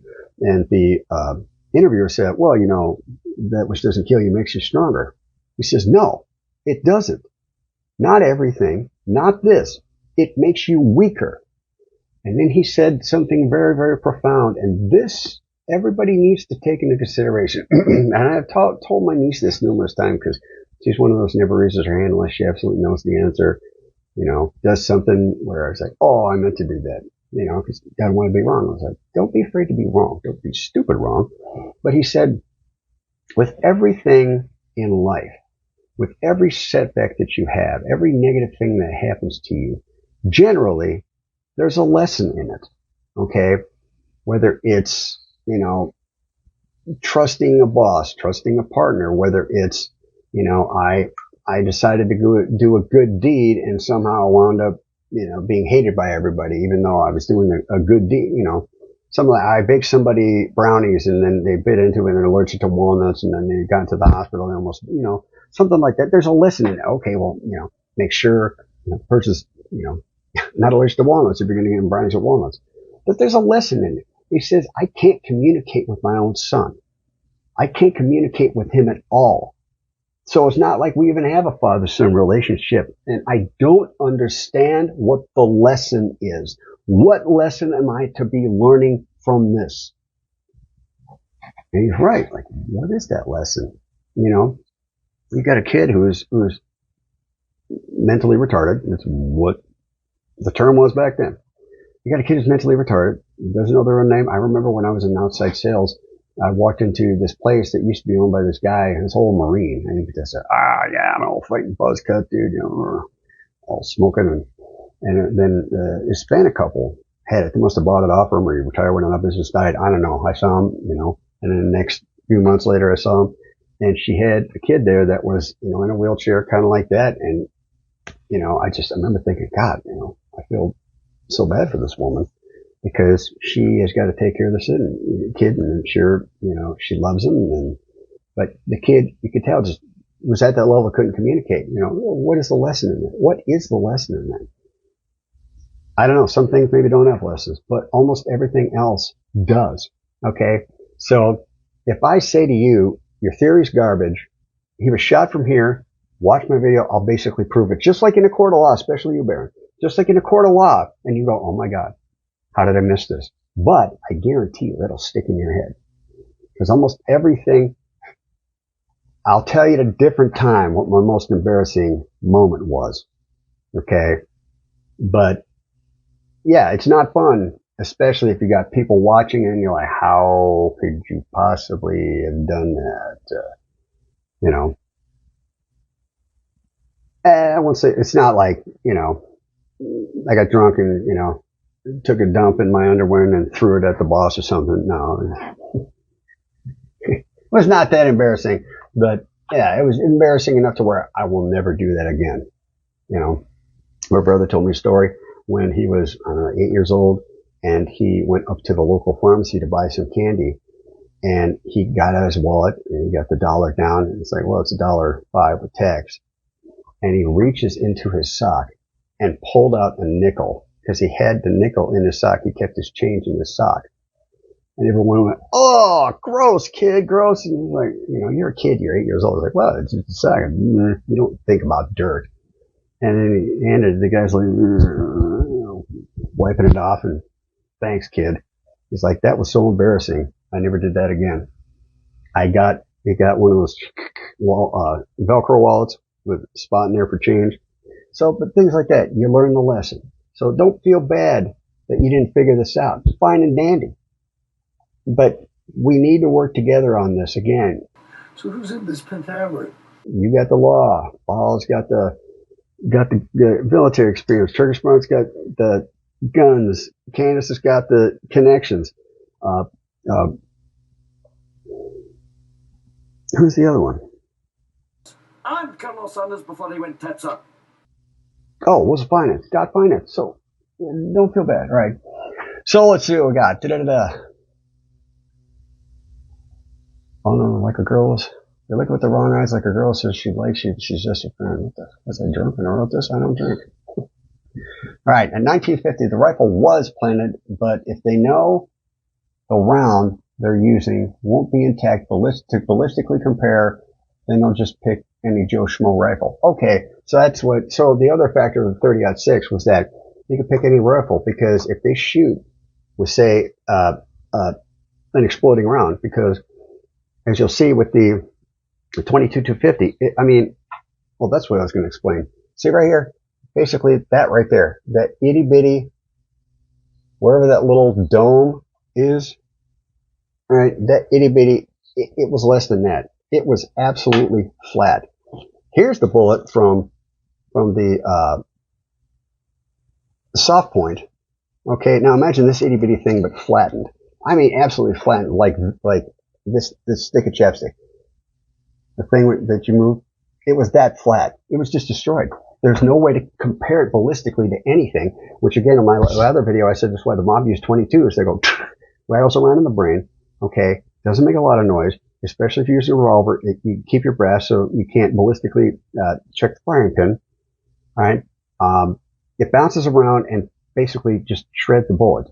It's in flex and pieces. So you can't actually check the striations against the rifling in the gun. It's almost a perfect murder weapon. So if they knew that the weapon they were going to use, the bullet's going to be not intact enough, so it's going to compare to everything, then they could just throw a 30-06 and go, yeah, it was that. But that was the mistake they made and said, okay, there was a guy up here, but if they say there's a guy up here, now people start looking in that direction, which is what you guys are going to start doing. I hope. All right. So that's why they just picked any Joe Schmo rifle. 30-06. Oh, I've heard of that. Most people, like a 357, a 44, 36, 12 gauge. Most people have heard that. Okay, think about it. You got multiple scenarios. Depending upon what wounds get seen by the cameras, then you spin your narrative. Okay, here's another thing with your explosive theory. Remember Hitler? Valkyrie? I've not seen the movie. It's on my list. But they tried to bomb Hitler. It failed. So you had said he went there and he was not leaving that campus, so there's no way they would have shot. But they're going to use a bomb that fails all the time? All right, it says hell. Maybe the Israel genocide, right, took a live test dummies and tested what they happen on humans just to get it. And what you'd said before, that I mentioned before, if they knew where the tent was going to be, those were your words, Baron, or one of the two, I think it was Baron. They knew where the tent was going to be. If A, then B. I can't remember what it was, but I said it earlier. So if they knew where the tent was going to be, then they knew, all right, if he's going to be sitting exactly here, all I got to do is aim right there at the top of that O, or the middle of that T, or the end of the T, whatever it is. Here's a T, right? Aim right here. Aim right here at the end of the T, and you hit where you're doing. You're trying to get me right in the eyeball? There you go. Not that hard. All right. At 24 minutes exactly, all right, you talk about the something falling from the tent. All right. 26:40, something from 24, talk about something falling from the tent. 26:40, something falling from the tent. Okay. And then I go into, this is Jedi Truth mantra, Sylvester Stallone. Okay. In 28:40, you say, that's light hitting it. Like I said, what light? It has to be then light from the hole that just got made in the tent. Okay. Tent by definition keeps light off you and precipitation. There's nowhere to go under and have a beam of light. Everything's shaded under a tent, right? Okay. And was that the same tent at the TPUSA exhibit? Because there's probably tons of pictures there. So if it was the same, it's got a bullet hole, which they probably thought, oh, that's just, it tore. But this is the one, so we got to keep it. So if that's the case, we probably got tons of pictures to prove that there's a fucking bullet hole in there, right? And at 30, you and Ian say, 30 minutes exactly, say, yeah, we're on the same page. And I wrote, yeah, on the wrong page. Hey, I'm lost. Where are we? Chapter 2. Page 5. Reproduction. Put your pollen to work. All right. At 1 hour and 3 minutes, 50 seconds, you said they recruit from the LDS church for whatever reason. Well, actually, there's a big reason. And this is in my first video. Colonel Towner Watkins, all right, former Air Force intelligence colonel, talked about this and said, all right, you're Mormon. Mormons are required to learn a different language, and they generally, the ones that do mission work, spend 2 years overseas. And when you leave high school and or college, you've got a set of skills that the CIA literally drools over. You speak a different, matter of fact, I said this in my other video. There was the whole point of the musical Book of Mormon, written by the South Park guys, Trey Parker and Matt Stone. Right? They got the two main characters, and they go to Uganda. The one really wants to go to Paris. Oh, I just want to go to Paris. And he gets stuck in Uganda. But Uganda's got a warlord, General Butt Being Naked. Why? Because I like to kill people when I'm butt being naked. Apparently that was based off of a real guy. But great musical, well worth the money. All right? The point is that that's why the CIA has so many connections in Utah and the LDS Church, plus the LDS Church believe in God, what the military people do. And if it's for the country and you're really, doing, the Lord's work, unless you're actually capping people. But some people got no filter. They say, I'm willing. And I'm one of those people. Like if, it's like, would you kill baby Hitler? Well, heck, would you bomb Hitler if it was, going to end the war? Yeah. I'm willing to sacrifice my life to get the big guy to make the war end to save millions of lives. I would do that. Absolutely. So, all right, but he's the bad guy. What you got to do is convince somebody that the bad guy. All right. Now I know it's a movie, but Star Wars, they convinced Anakin that the Jedi were evil. And if you watch all the lore and all the Clone Wars and all that stuff, you can see where he's coming from. It's like, that you lied to me in this. You caught, my Padawan, ran off because you guys accused her of something she didn't do, which you should have been able to see with the Force and all this other crap. Blah blah blah blah blah. So, but then Susan, correct that. Susan Marie said it was a tear, not a bullet. All right.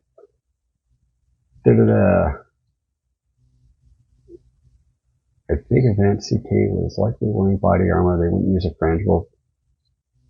Plus, that's grounds for a bad shot option. Right? Talked about the Mr. Wizard potato guns. And the three kings where Mark Wahlberg had to use because this is all pressurized. All right. More believe that exploding microphone, or that they found a way to either see his head through the tent, or knew prior he'd be. Oh, or knew prior it'd be like theater blocking tape. So the theater, they go do this and they dance and they perfectly, have everything's timed to where they're going to move everything. Everything's taped. Matter of fact, a lot of times, and I knew a girl that dated Kid Rock's DJ, and she said, yeah, they usually like write in big letters with tape the city where they are. He was like, hey, Milwaukee, are you? Hey, Hartford, blah, blah, blah, blah, woo! He needed to say his dad. You having a good time? He was drunk and having a good time. But they'll write the name, especially on rock concerts, of the city on the stage, because these guys, turn the page, where are we? Which city are we in? I went to a Motley Crue concert, and Tommy Lee goes, how we doing, St. Louis? It's like, limited, okay, we know what happened. You St. Louis will still cheer for you. You see Vince Neil basically lean over and say, we're in Milwaukee, dumbass. He goes, oh, my God, we're in Milwaukee. Did I say St. Louis? Yeah, I'm sorry, Milwaukee. Oh, and he went and got a bottle of Jaeger, took a drink of it, and was like, here, have some. He basically bought the front row with a bottle of Jaeger, and show went on. But he actually screwed up, where he was, because they don't know where they are.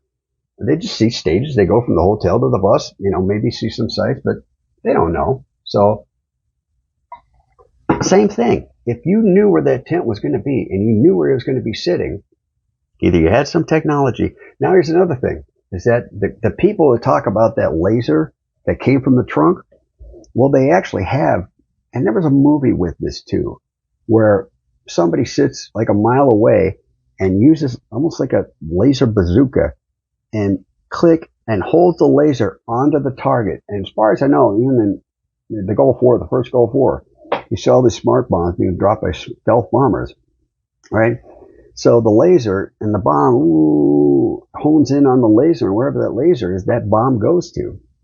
So if it was something like that, where he's got a laser right there on the side of his head, blah, blah, blah, blah, blah, and he's over here and he's got enough to where it's on the side of his head, and there's some technology with the guy, because you like I said, let's see, you see this, and back down. Split second, but something's there. And Gary from Paramount Tactical actually responded to me, and he's like, oh, that's parallax. Okay, parallax is this, not the camera moving like this, and the thing just pops up, but you're going like this before, and it never shows up except the one time for the shot. Anyway, but at least he responded to me, so I said, well, thank you for responding, because he didn't have to. But, and again, where the hell was I talking about that? Okay, amount of bullets, impact there, Motley Crue. Okay, so if you got the laser and you go up with the scope, and somehow, I don't know, you see through, there's probably some technology that would allow you to do that. Otherwise, you just know where his head is. And in the one shot, what I'll show you, you see his shoulder, and his head's right by the O. So if that was the case, you just shoot where the O is, where you think his head is, and you're probably likely to hit. Now again, if this is a professional hit job, they're likely going to be a little bit more precise, you'd think. But the whole factor was that, well, he's not going to shoot through the tent. But now everything points to that, especially after Barron had that thing falling and then there's light on there. It's like, well, that's probably a piece of something that's shot, and like in slow-mo, it probably went boom, flap, flap, flap, flap, flap. Did you see it? I'll play it again for those that missed it. It falls down from right here. I'll play it one more time. Gang violence. Great. Gang violence. Great. Hola, por favor, and welcome to another edition of Red's Random Ruminations, where I randomly ruminate on pretty much anything. Merch.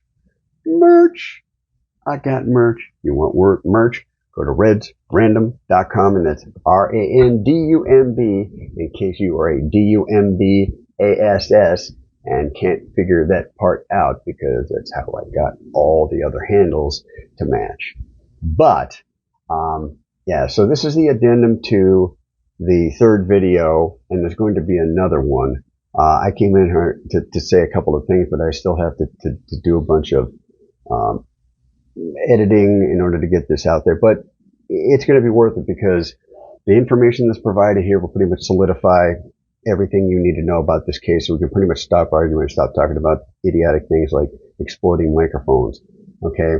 Again, not to be disparaging, but I'm kind of trying to spur you in order to piss you off, in order for you to watch this and realize how wrong everybody is, because it's right there in front of your eyes. And it's God, what a day. Water heater went out a week and a half ago. Furnace went out today. Been dealing with that all day. I mean, it's been an overall, yeah. So, and of course, I know what you're all thinking. I know what's going on in your mind right now. Can I ask you a question? As long as it's not about my eye. Is it about my eye? Sort of. Just ask the question. What's with the eye? Yeah, the eye. Well, I try to be truthful, right? And I know a lot of you can't handle the truth. You want answers? I think I'm entitled. You want answers? I want the truth! You can't handle the truth! But I try to be truthful in everything, because I don't want anyone to ever doubt that I'm making things up for whatever purpose. I try to be truthful in everything. So the truth is, yeah, well, I was waxing the old wee willy weenie wag to hentai midget porn, and I instructed Grok to throw in the Lollipop Guild modifier, and I just lost it. I mean, I stained the wallpaper. I mean, I injured both my wrists. Like I said, it's just been a bad day, but also a really good day. Same day.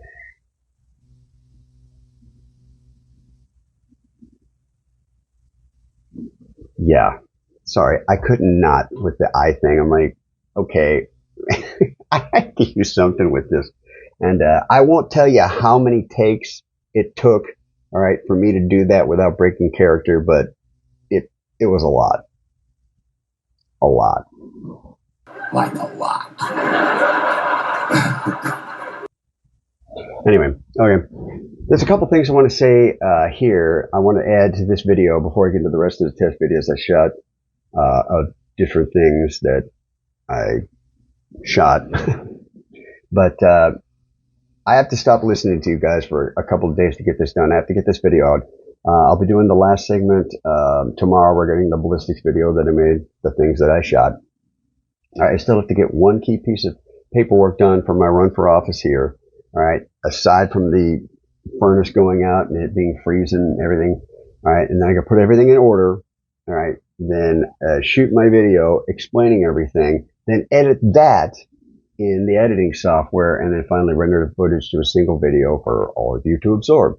I'm a one-man operation, and unlike everybody else who does videos like these, I give you guys real-life examples, correlations, all right, to basically prove my theory and explain my theory. So once I do that, try to debunk it. You can't. You won't, because you can't. And I will debate anyone, anywhere, at any time on this, because I am right. If you think you can disprove me, please do. Except the View. I won't go on the View. Right? Those cackling hens, I have no desire to ever grace that soundstage with my fat white ass, ever. So, but one of the things I forgot to say when it came to you, Baron, one of the things that got me to watch your channel was you made a comment, and I forgot to say this before, but this is really what did it for me. When you were talking about the Epstein files being released and the fact that they were all redacted, you said they were blacked out, like Pete Hegg said, at his kid's birthday party. I thought that was absolutely brilliant. I'm like, okay, I got to watch this guy. So yeah, jerk off eye jokes aside, hopefully that will get you guys to keep coming back. Aside from the information that I provide, because in a situation like this, okay, entertainment is one thing, but information is pretty much the main reason that we're doing this. Okay, more addendums. And again, I got to stop watching you guys, but every time I watch you guys, you say something that further proves my point. We were talking about how you, Baron, had said that with the information that you'd provided, they probably knew exactly where the tent was going to be. Okay. Well, ValhallaVFT, Nate, on minute 25:30, alright, the CIA planted a mole in the Maduro circle. Okay, obviously. I mean, unless they got information to do what they did elsewhere. And, this could have been a setup job. Absolutely. No question of that. Doesn't matter, at least for the point of this argument, because it said that Delta Force built an exact replica of his safe house and rehearsing the raid until they could do it blindfolded. Okay, and my question, of course, how did this video get made so quickly? Now, granted, I'm sure if you got 8 people working on something versus somebody, like me who, was trying to get something on that old computer, working with age-old software, trying to make things match up and fit up, how did it get made so quickly? But the point is they made an exact replica of his safe house, like the entire skyscraper, or at least the floors that they were working on, right? Why would they not then do that with Charlie Kirk, with this tent? Right? I mean, it would make perfect sense. Like I said, Aldani and Andor, they made the diorama. They rehearsed through the plans. Andor saying, well, he's left-handed. He used to stand on this side.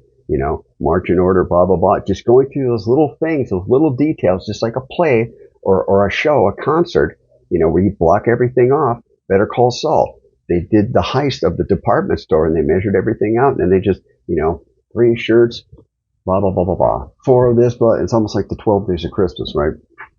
So having them do that, all right, and rehearsing. So if the guy literally had a 223 or a 22-250, but again, military more likely 223. I again did the 22-250, and with the speed, it seems to be a little bit better at that, but you could still probably do this with the 223, which is a military round, a NATO round, 5.56, very comparable. You just go over. That's it. You rehearse it. This is what these guys do. They're professionals. And, like I said before, assassins. All right. Valhalla, Nate, Gary Paramount, all these other guys, they do these jobs, but like Arnold Schwarzenegger, the Predator crew. We are a rescue team, not assassins. Well, do you guys know assassins? And if not, well, there's probably a reason for that, because that's even a level above you, because if they're going to assassinate people, that's an absolute no in the political spectrum of Geneva Convention, all this other stuff, right? So I just wanted to mention that, that if they're going to do this for Maduro, okay, but you're killing somebody on American soil, all right, who's probably slated to, I'm convinced that if he would have lived, he would have been a president somewhere down the road. Say they do J.D. Vance for 2 terms. Okay, so what is that? Do the math, 11 years, so he would have been 42. He still would have been one of the youngest presidents, assuming he didn't run and beat Vance. Okay, the guy was really slated to be president.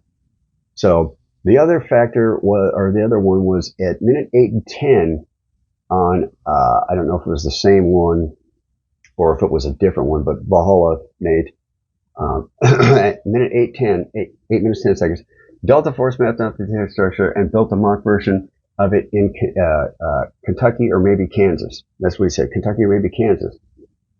I don't know how you know that, but if we civilians know that much detail about it, then again, why couldn't Charlie Kirk have the same scenario with the people that did this? Okay, if they did that with Maduro, on a 3-story platform, okay, why couldn't they with a portable canopy tent? So I wanted to say those things since it was fresh in my mind before I actually go and do you'll see the next cut, all right, which is, I guess, part 3 of this. And then I will explain all of what I did with the shots, with the shooting, with the ballistics, and the analysis that goes along with that. So, but I just had to do something with the eye. I'm sorry. That's just me.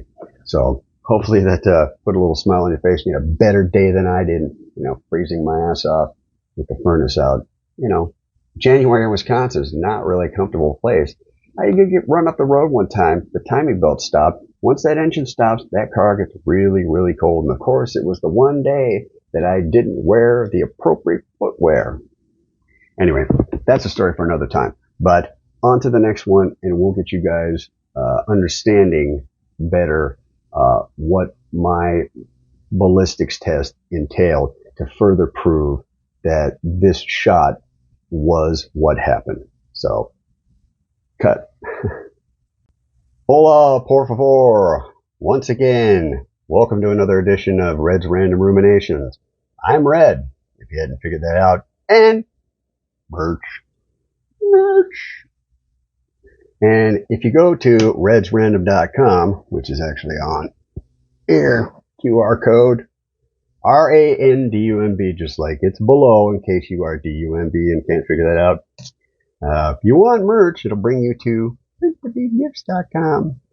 No conflict of interest here at all. I'll just say it pays to know people who do great things.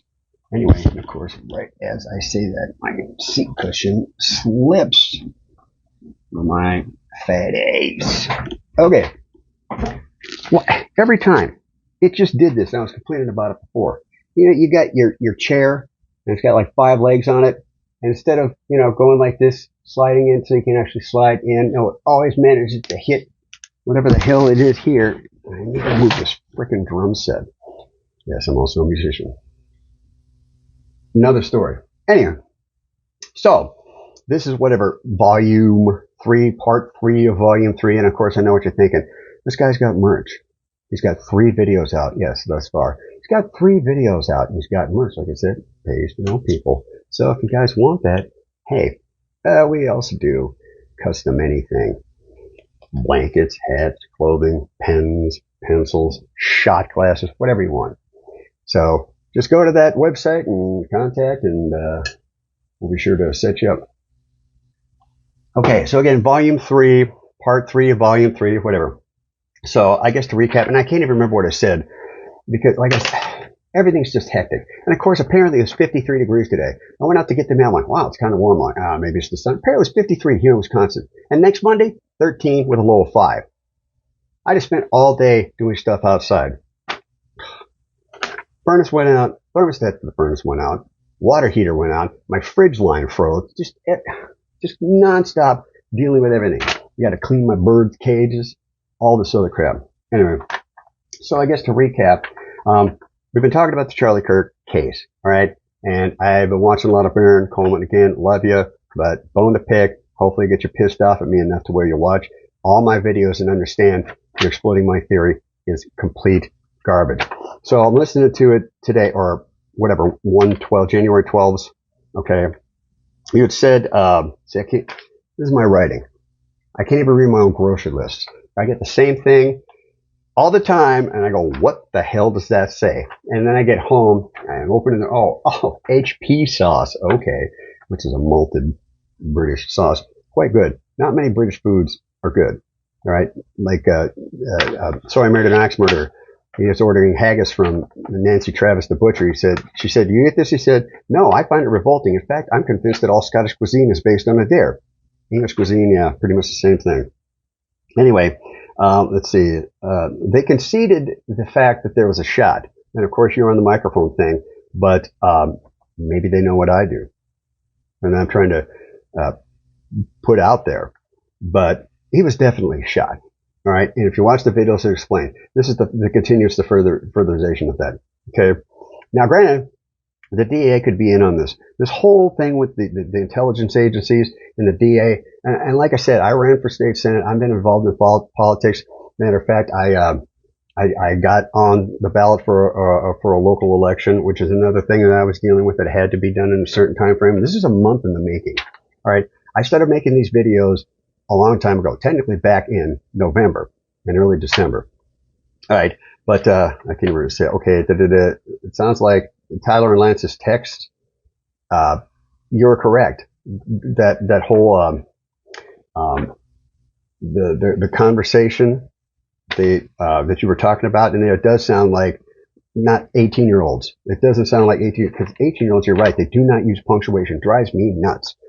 You know, you get a text from somebody who's younger, and okay, where does the sentence stop? So you got to reread the thing in order to understand, you know, kind of like the show her your nuts, Y-O-U-R, versus show her Y-O-U''R-E, nuts. Yeah. Oh, show her your nuts. Oh, I voted for Hillary. Versus show her your nuts. You know. So, all right.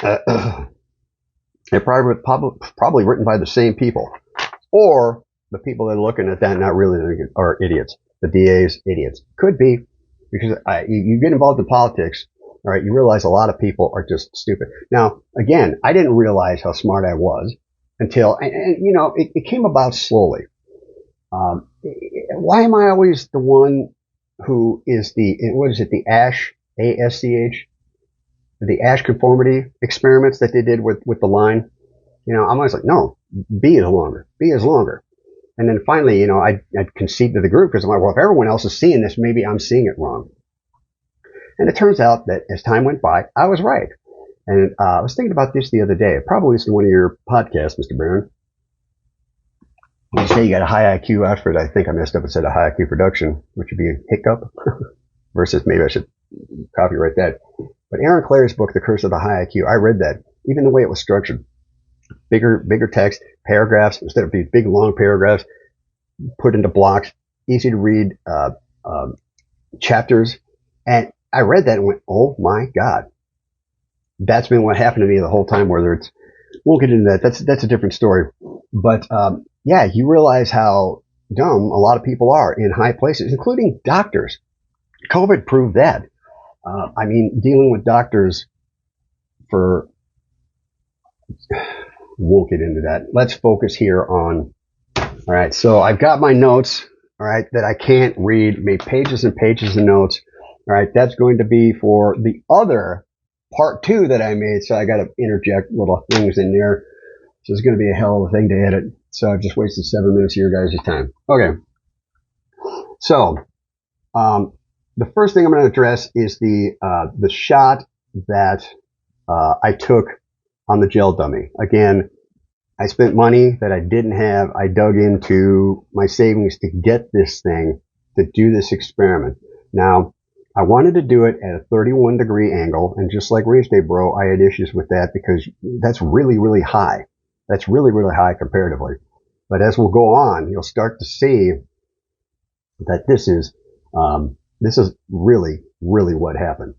Okay, so my theory, and the shot that I took initially at the gel dummy was at 19-degree angle at 30 yards instead of a 31-degree angle at whatever it was, 57 yards. The best that we could get in order for the angle. Now, what I did was that I took the dummy, and instead of putting a wig on it, which I bought, instead of putting a shirt on it, which I brought, instead of putting the necklace with the dog chain necklace, or dog tag chain necklace that I brought, I decided I want to see if this thing stayed in the head of the gel dummy. And it did. Even without all those accoutrements, the hair and the skin and again, it's plastic, and I might have said this in the other video. It's plastic, and it's not as strong as bone. It's just not. I mean, it's a pretty good representation, and it also doesn't have a foramen magnum. I didn't think to take a big drill, a drill bit, and drill a hole through the foramen magnum. But it doesn't matter because, as you'll see, my points get proven with the shots that I took. Okay, so my theory was that it was a really fast, smaller bullet, like a 22-250. It really sounded like a 22-250. But realistically, military uses the 5.56 NATO and the 2.23, which is basically the same thing, right? So I'm going to look at the computer screen here and just put this up as, you know, I'll either drop this into the corner of this video here and put it up, or just put this up and ixnay me, because why would you need to look at me? So we're going to go over the 223 versus the 22-250 ballistics chart. And again, this is a Hornady chart. I shoot everything Hornady except for Remington AccuTip with the 12 gauge deer slug. All right. And 22s, I usually use CCIs. And if anybody else wants to sponsor me, Federal or Barnes or whatever, ship me some of your products and I'll test them out. And if they're better than Hornady, I'll use them and I'll pitch you. As of now, I use Hornady. I'm not sponsored by anybody. Again, this video, all these videos thus far are not monetized, because I want to be able to say what I want to say without YouTube, you know, basically bending over me and bending me over and giving it to me hard, unlubed, and wrapped in sandpaper. So, all right, we're looking at right now the 223 versus the 22-250 ballistics chart Hornady. Okay, so SF and then AG and V. V means varmint. I know that. HP is hollow point. GMX is GMAX, which I think is another hollow point, like a copper saw with a little hole in it. But it's just basically to show you the velocities. And of course, I try to get everything perfect because I'm a perfectionist. So the AG223 55 grain HP 80237 is not over one space. Driving me nuts. I probably should start this over, but I'm not going to on that account. So as you can see, the muzzle velocity for they're all 55 grain, okay? And what I used was a 22-250 55 grain VMAX, okay, a varmint round. All right. So you'll see that 3250, 3240, and 3240 coming out of the muzzle is what the 223 velocity out of the muzzle is. All right. And the 22-250 is 3680. So you're talking about a 400 foot per second difference. The foot pounds, all right, that's the stopping power, how many foot pounds it takes to stop, as we discussed in the first video with Chris Martinson. Got it right again. Yay me, yay memory. The foot pounds it takes to stop, basically your stopping power, is 1290, 1282, and 1282 respectively. And the 22, and for the 223, and the 22-250 is 1654. So again, you're looking at about 400 difference. So it might make a difference, but as the tests go, I don't think that's really, so to kind of pre-bunk all your debunking and, well, he's 22-250 and 223, blah, blah. No, it's relatively the same. I mean, sometimes it does make a big difference depending on what it is. And you'll see the drop rate. If you zeroed it at 200 yards, the drop rate's between 7 and 7.6 for the 223 at 300 yards. And if you zeroed at 200, and the drop rate is 5.1 inches at 300 yards for the 22-250. So we're not talking a great deal of difference. And again, when we did the other test, which I'd really like to redo just because the firearm that was used had like a red dot kind of scope. Basically, it was a tactical versus a hunting setup. So the accuracy at 50 yards, when we did the where we had the plate behind it and we're shooting at the goat's heads, and again, I don't know if I discussed this in the other video, you couldn't get the pig's heads without notice, which are bigger. So I really liked it, but I don't think I'm going to be there again until April. But this does a good enough job in order to explain what we need to explain. So that's basically, you've got all the information for the 223 versus the 22-250, which was used. So, all right, going to the notes. So, okay, I can cross that off. I can cross that off. All right. Got the chart, cross that off. So, this intro is going to be, I believe, because one of the videos I either couldn't find or got messed up or something's not there. So you got a shot from the back, a shot from the side, and the side shot is a GoPro, that had, oh God, now I can't remember, 430 frames per second, whatever. It was the same one that the Range Day Bro used. And then the iPhone one was from the front. I should have used them in opposite. I should have used the GoPro from the front, but I really wanted to try to get the cavitation from the side shot, which you will see it. It's not as pronounced because again, there's no foramen magnum, but it still works. I wrote it down. iPhone gel dummy front shot slow-mo. There it is. Okay. So basically we're going to look at the iPhone front shot. Okay, so I'm going to show you all of them in conjunction, and then I'll show you this front shot. So the front shot,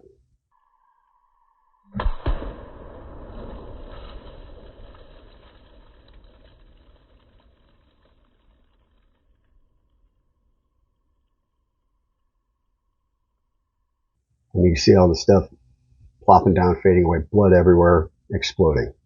Okay. Then we're going to show you the GoPro gel dummy side shot. GoPro gel dummy side shot.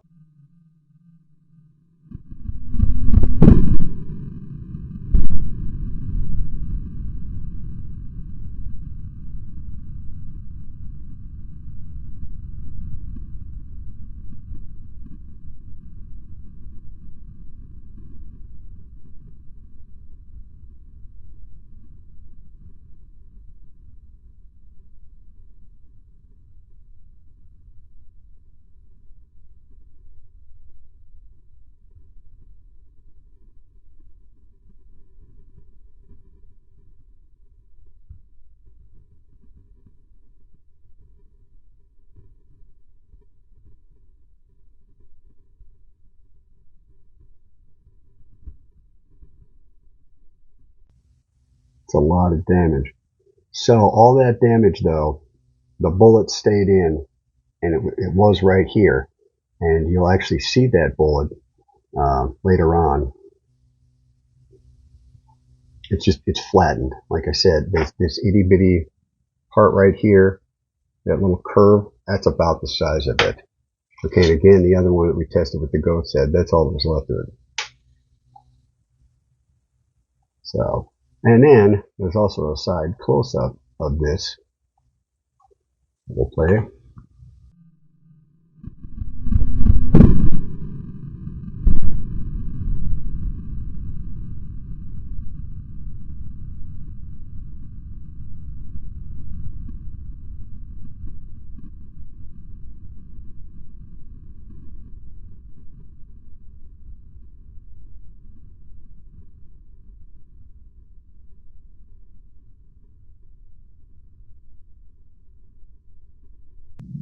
Now, did you see that cavitation in there?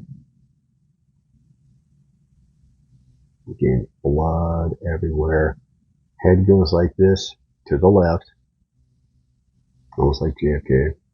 But all that splatter. So all that splatter gets retained. All that energy that went out gets retained in Charlie Kirk's head.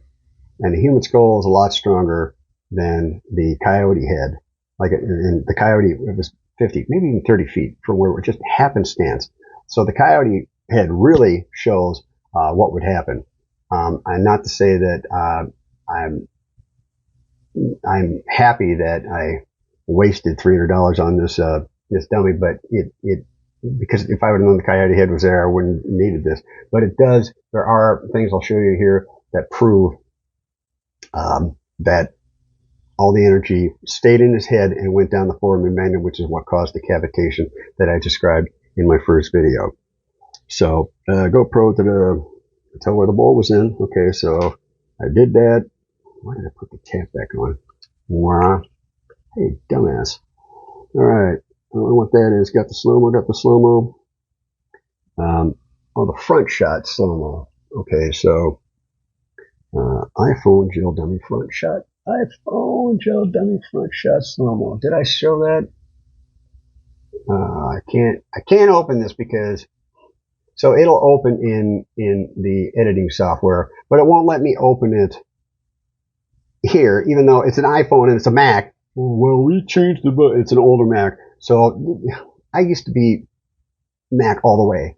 back in the day, especially, you know, late 90s, early aughts, when Steve Jobs first we took over Apple, he dragged me kicking and screaming away from a Mac or away from a Mac to go to PC. And now, we want to integrate everything, and basically they force you out. This is running like El Capitan or something.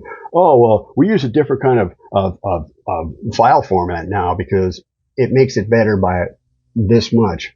So we basically are pricing you out of all your stuff, so you've got to buy new stuff. Business model wise, it's great, but you know, PCs don't do that. But I guess Apple makes so much freaking money because people will just rebuy their products that. Actually, Nerd Jesus died in the last year, right? Steve Jobs. Yeah, he died, right? New phone can't fit the old chargers, and then you gotta throw it out, ends up in the ocean around some octopus's neck.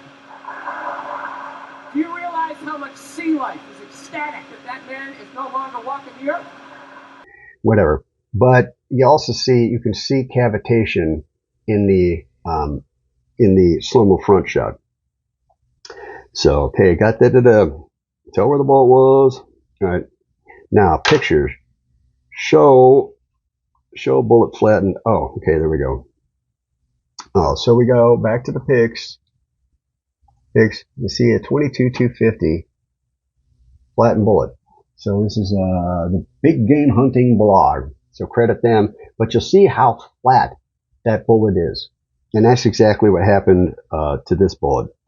So, but you see how enormous that cartridge is and how tiny that bullet is. That's so much oomph behind this. And again, 4 Seagulls mother in MA, 4 Seagulls mass times acceleration, you get this itty bitty thing traveling at 3,600 feet per second. That's a lot of energy. And that's where it all goes down and makes them go boom, and that's what causes the tear. Okay, so apparently, yeah, things didn't copy over, all that fun stuff. So, alright, so let's see where we are at. Alright, so it says, alright, show the bullet flattened. Alright, gel dummy.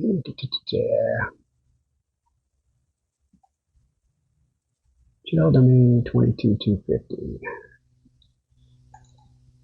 So, you see right there the aftermath of everything, the skull and the face and teeth. You can see the teeth directly behind. So you see where the spine is, and you see the whole upper mandible or maxillary maxillium. You see the skull pieces there. You see the top of the head, and I think the actual brain part of it is there in the front. But the blue arrow, you can see that itty bitty. That's the bullet. It's flat. It's just really flat. Very similar to the one that I showed you with the whatever Big Bear Creek.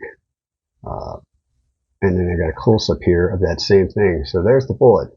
You can see as flat can be, and it's they call it expansion. Expanded to the nth degree. But that bullet being that flat, you'll never be able to tell whether it's a 30-06, 22-250, because you don't know how big the bullet was originally. Now you can kind of ascertain possibly by the base, if you can get it to where there's the circle part of the base, like this here, inside the lead, you might be able to measure the diameter and maybe figure it out. But for the most part, yeah, it's destroyed. So that's the thing with using the high velocity and smaller caliber. It doesn't retain the weight. Like I showed you in the first video where, the bullet, this thing, I mean, probably about halfway down and it mushroomed out. So it's very, very slippery. So, right. So you've seen that. All right. We got the flattened piece, got the close up of it. Okay. All right. Gel dummy aftermath. All right. Gel dummy aftermath. So the aftermath of the whole thing. So, yeah, so you see I take that back. So where the bullet is, in this picture to the left, or its right shoulder, where there's a piece of skull on the wood, on the board, that's the brain part. And then another part, kind of the front of the face, is there. And you see the skull cap, and then you see more of the tissue. So basically the head's obliterated. Now, again, if you've got hair and skin and holding that intact, and that real actual hardness of the human skull, and I think I mentioned like a hemispherical head where all the pressure goes down to take the piston and drive it with equal force, where you get a more efficient bang for your buck versus the wedge combustion chamber. Wedge chamber versus a Hemi. Now there's other designs too, but for the most part, I'm pretty sure most of them are wedges, or at least the economy cars. So showed you that. All right, picture show gel dummy foramen duo shot. Oh yes. So, I'm just going to look that up instead of, so F-O-R-A-M. All right, foramen.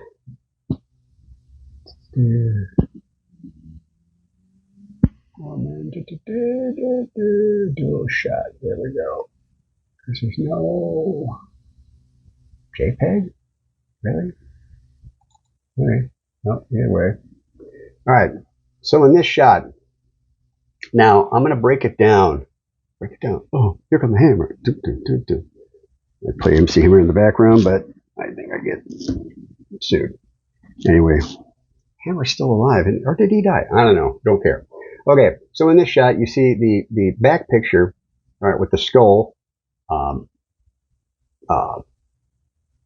skull piece and that brain piece there, and then the piece of the spine that's directly behind on the right. And then you see the front shot where the brain matter and blood is exploding out of the head. So both of these you will see. Now the back shot with the little camo iPhone there, you'll notice that on the left side you can see. Now when you see the shot initially, kabam, when I first showed that to you in the line of succession of the multiple angles of the shot, you can't see it initially. All right. Now you'll see as I go through 0 through 9 of both the front and the side shots. All right. You'll see cavitation happen, but it's not until afterwards that the blood drains down into, and you can clearly see the spine. You can see the vertebrae of the spine on the right hand side of the back shot. And you'll notice that it's also going down into cavitation on the right side of the spine, but the left side of the spine has got a far deeper crevice that the blood seeped into, proving that even though there's no foramen magnum, okay, everything went this way. Everything basically goes, when a bomb goes off, it goes in all directions, okay? And it basically goes until it meets resistance. Well, it met resistance here because there's no foramen magnum like it was in the human body, or quite honestly any animal. But we're the only bipedal animal where our heads are this way instead of, horizontal with the earth. So you can see that the blood dripped into the left part greater because as the bullet's coming in, it hits the right hand side, and everything, just like with Charlie with the neck, all the energy's going the direction the bullet's traveling. So you can see clearly that the cavitation on the left side is greater than the right side, further proving my theory, or further proving why his neck would have ballooned out like that and torn, just like the super chat, the lady said, I'm a nurse, and that was a tear. Exactly, it was a tear. So she sees that. She knows. And now also you'll see in the front shot, I think that is the third frame, if I'm not mistaken. We'll see that later. But you can clearly see the cavitation happening, and then obviously it went kaboom, and then kind of went back like this. Kaboom! So you can see it happening, but then as it closed up, it like squirted the liquid back in, but as gravity, it fell, and that's what you see on the back shot there with the iPhone, the camo iPhone, and you can clearly see that the left side has got more cavitation. All right. I know I over-explain things, but the last thing I want people to do is blah, blah, blah, blah, blah. It's like, yeah, I said that. I said that 4 or 5 times, and I hate doing it. But just all my life, I explain stuff to people, and this is rudimentary. This is, Ray Charles could see this. Oh yeah, it's clear on the left side. It's a greater depth than the cavitation on the right side of the spine. I'm actually glad the spine was there.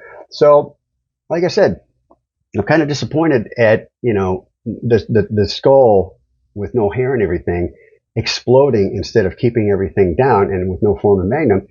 But even without any of those things, even with the skull free to explode as the energy saw fit, it still shows that it went down and it was a greater force on the left side because that's the direction that the bullet was traveling. Okay, so next up we are at foramen dual shot. Okay. So start over. So this is this is where the head is intact. No kidding. So you see on the target right there, it hits just below the target. You see that little hole that pops up, okay, with the two little pieces of skull. Now, if you look on the front view on the left-hand side, you can tell where the bullet went in because as the bullets go in, all right, the force, equal and opposite reaction, kind of pushes out. So you can kind of tell exactly where the bullet went in on the front view on the left-hand side. But you can also see the hole that was created. Now look at the skull. It shatters into numerous pieces, and the left eye, kind of like mine. Hey, it's a Illuminati thing, left eye. The left eye, or unless it's Lisa Left Eye Lopez before she got hit by that bus. So the eye, because of the force, the blood goes there. All right. So you can see everything start to shatter. You can see on the side view the face part actually move forward, but it's basically shattering it into a bunch of pieces. Now again, there's no skin and hair to keep the stuff intact. So we go to so this is 0, 1, 2. So in the second frame, now you notice everything's expanding. In this one, it actually looks like it's collapsing in on itself, just like with the gel and just like with the pistol shrimp and the air bubble that collapsed in on itself, right? So if you got this boom, okay, and then this collapse again, you can see it shooting up and out to the sides. Now, it could also just be a continuation, but at this point, it's hitting the bottom, all right? Forces are coming back in on itself. Now, if there's any ballistics experts that want to challenge me on this and explain what's really going on or if I'm mistaken, have at it. I'd love to hear it. That's not as important as just the fact of the shot and with the cavitation. That's the big thing. Now, you can also see that on the side view, all right, it's split out more, and you can tell that it's kind of pushing everything this way. Yet, in that same frame, everything's kind of collapsing in on itself, and you see this, right? And also, look at the neck. You start to see a little bit of everything starting to push down into the neck. And also, on the front view, you'll see that the jaw, okay, it's coming out like this where the bullet went in, and the cavitation of that jaw is starting because that's where the bullet's entering. So it's going to go and flow this way, just like it did with Charlie Kirk. All right, we'll look at the 1, 2, 3 frame, and now you also notice that it looks like those trolls, you know, people using bingo that were big in the 90s. It's starting to shoot up because anything that comes down here is now starting to bounce off. But you'll also look, and that's that frame that I showed you before. That's where the cavitation in the neck starts. So even though there's no foramen magnum, that energy is still going down in here. And if you look at the side shot, cavitation, you can kind of see it start to go down into the, and of course everything's just getting wrecked, the whole face. And now you can also see on this shot that everything's starting to move this way because of the force of the bullet. So this is the, let's see, 1, 2, 3, 4, fourth frame, okay, and you notice that the liquid in the head is starting to, instead of going this way, it's going kind of the opposite. It's going straight up but a little bit more towards the right side, which is where the bullet came from. Equal and opposite reaction.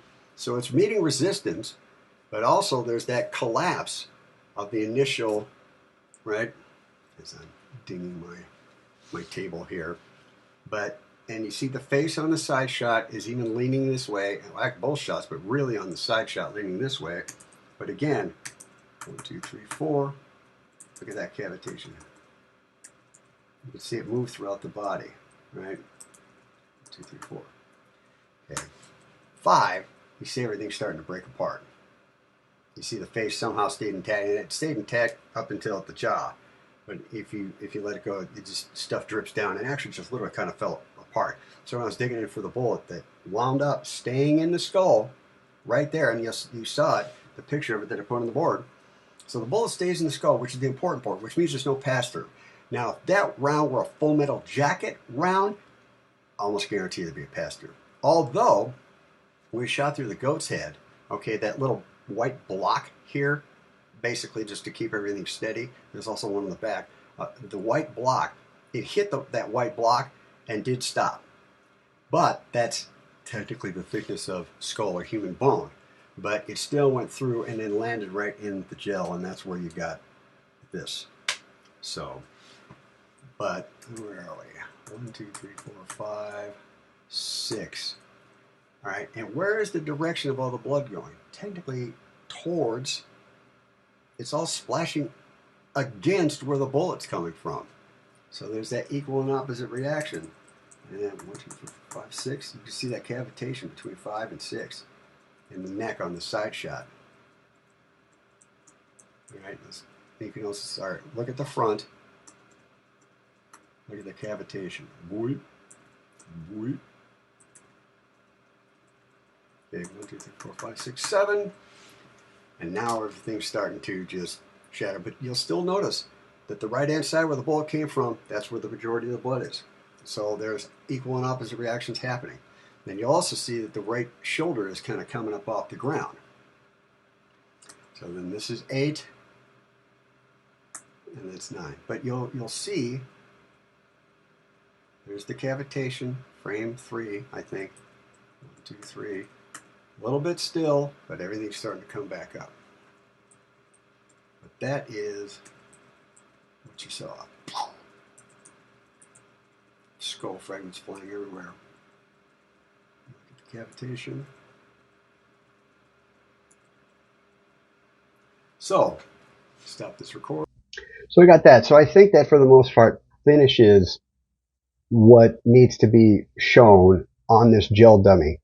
That a 22-250 round, all right, 19 degrees, 30 yards. It's a VMAX varmint round, 55 grain, moving at whatever it was, 320 feet per second out of the muzzle. And again, at 30 yards. So with all that energy, bam. But with Charlie, everything stayed in because you've got skin, you've got hair, you've got the skull, you've got the hemispherical head pushing everything down into the foramen magnum. So literally all that energy hits his face. Some probably escaped out his mouth. I'm actually surprised his eyeballs didn't pop out. I mean, it might have. But like I said in the other video, here's your eye socket, but there's a little dot about like that. And that's where your optic nerve is. So your eyeballs, remember One-Eyed Willie? All right, all skeletons, they got that eye socket, all right, but where the optic nerve goes, that's the only hole. So with all that pressure, there's not even really pressure enough in space because the optic nerve's there. So his eyes wouldn't have bugged out unless it shattered the eye sockets. It all went down to his foramen magnum, all into his chest. And as I hope, again, to show in that other video where what's his face on Paramount Tactical, I think it was, he did that, wrote that computer program. So that, like, Mensa, okay, that dude, like I said, I'm the Forrest Gump of Vincent's.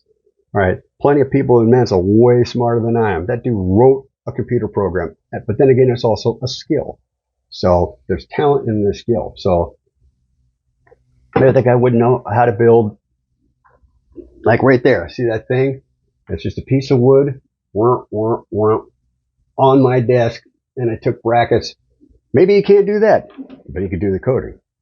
Regardless, pretty phenomenal work. I remember that guy's name, but it shows where all the most movement it lined in red. Well, what happened as soon as he got shot? Just like if you've got the windows open and the door open in summertime, and you get a draft, door closes, or you get the big garage door and little garage door open, all of a sudden you scared the crap out of you because the little door slammed shut. You know why turds are tapered? So your butthole doesn't slam shut. One of my dad's favorite. But it it's silent because of air pressure differentiation. So it makes perfect sense. The bullet comes in. Where's that pressure going to go? First, it's going to go down here. It's an empty chest, and like the Three Kings, where he puts that needle in, and it's all just pretty much air. You got your heart in your lungs and your thymus gland. That's it. That's pretty much it. That's all that's in your chest, and it's just a pressure differentiation. So when the bullet hits, boom, that's where you get the expansion. You got your rib cage. So what's the softest spot? Well, right here in between, it's going to pop right there because the direction it expands, tears, and goes back. That's what that big jump is that all the pressure is going here and that jump in his chest, and that's what causes the tear and causes all the blood to squirt out once it collapses back in on itself, like I showed in the gel cavitation and the pistol shrimp. So I think that does it for this part. Now on to the coyote head. So like I said, there was a coyote, a dead coyote, just 50 feet away, maybe 30. Just happened to be there. Like, that's how my divine intervention works, I guess. So this coyote, so I said to myself, well, the coyote, take its head off. It's already dead. It doesn't care. It's a varmint. That's why I make varmint rounds, because they're pests. But, so I took the coyote head and decided to shoot the coyote head. Pretty much the exact same thing, 22-250, same angle, same yardage, all this other stuff.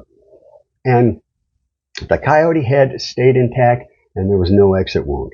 So, no exit wound, right, in the gel, which has no hair, has no anything, but it didn't do it with the coyote either. Okay? So, let's see. So, show the coyote front shot at regular speed. In this shot, right, I'll click it, show it, and then just show it on the edit. I wonder if anyone noticed anything. Okay. Oh, and before I suppose I should do that. Before I show you this, what I did was I just took a bucket, took the coyote head, took a brick that just happened to be an old farm brick, it's old wood and everything in the barn, and I placed it. I stuck a rebar, all right, into the ground through the bucket. So here's the bucket. All right, put the rebar into the ground to stabilize the bucket. All right, kind of to the side, and then I put the brick down, and I took these long, like 6-inch or 8-inch, whatever, barn nails, like old nails, and these things probably predate me by half a century, right? So old barn nails, and I just put them kind of, all right, because it was a brick, and it had, whatever, 4 holes and 4 holes for, the mortar and everything. So I just put the nails there, and I held up the coyote head. That's all I did. So I just kind of put it there, put the coyote head there, shot it. So now I'll explain that. Okay. Showing it at full speed, you see it, kaboom, falls over to the side. Okay. All right. And it hit dead on. Again, pretty much exactly where it needed to get hit. Okay. Came in right here, right at the temple.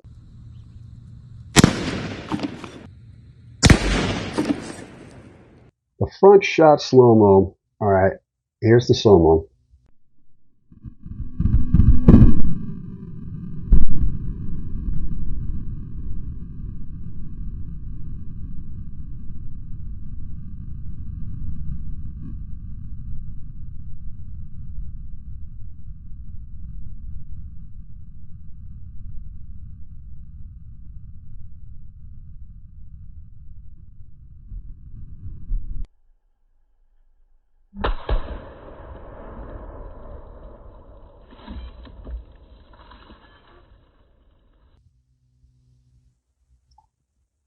Did anyone catch it? The foramen magnum. Okay, because the coyote literally just had the spine, the trachea, all right, didn't have much to go through, but it still had a foramen magnum. All right, so it's either going to go through the mouth, which is technically connected with the trachea and esophagus, but everything's still got to go surpass those, so there's no way it's going to get through those pieces of tissue and come out, similar to the optic nerve. It's going to go straight down, okay? And I know that you guys are just dying for me to show us the debunk. What the hell is a debunk? Deft touch. Go! All too well.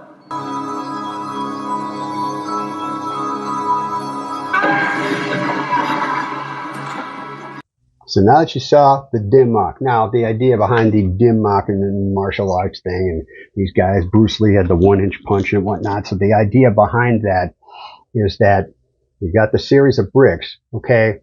You hit the bricks.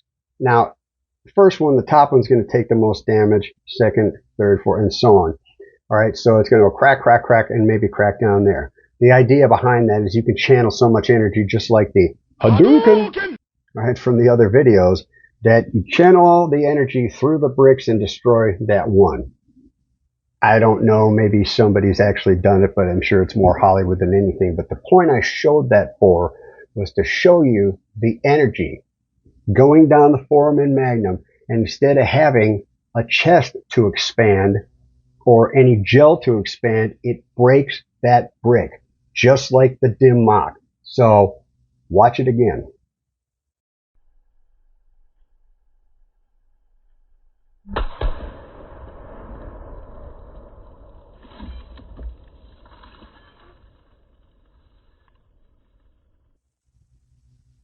It broke the brick. It broke the brick clean in half. All that energy broke a brick. That's a lot of energy, okay? And again, a coyote head is what, half or a third the size of a human head?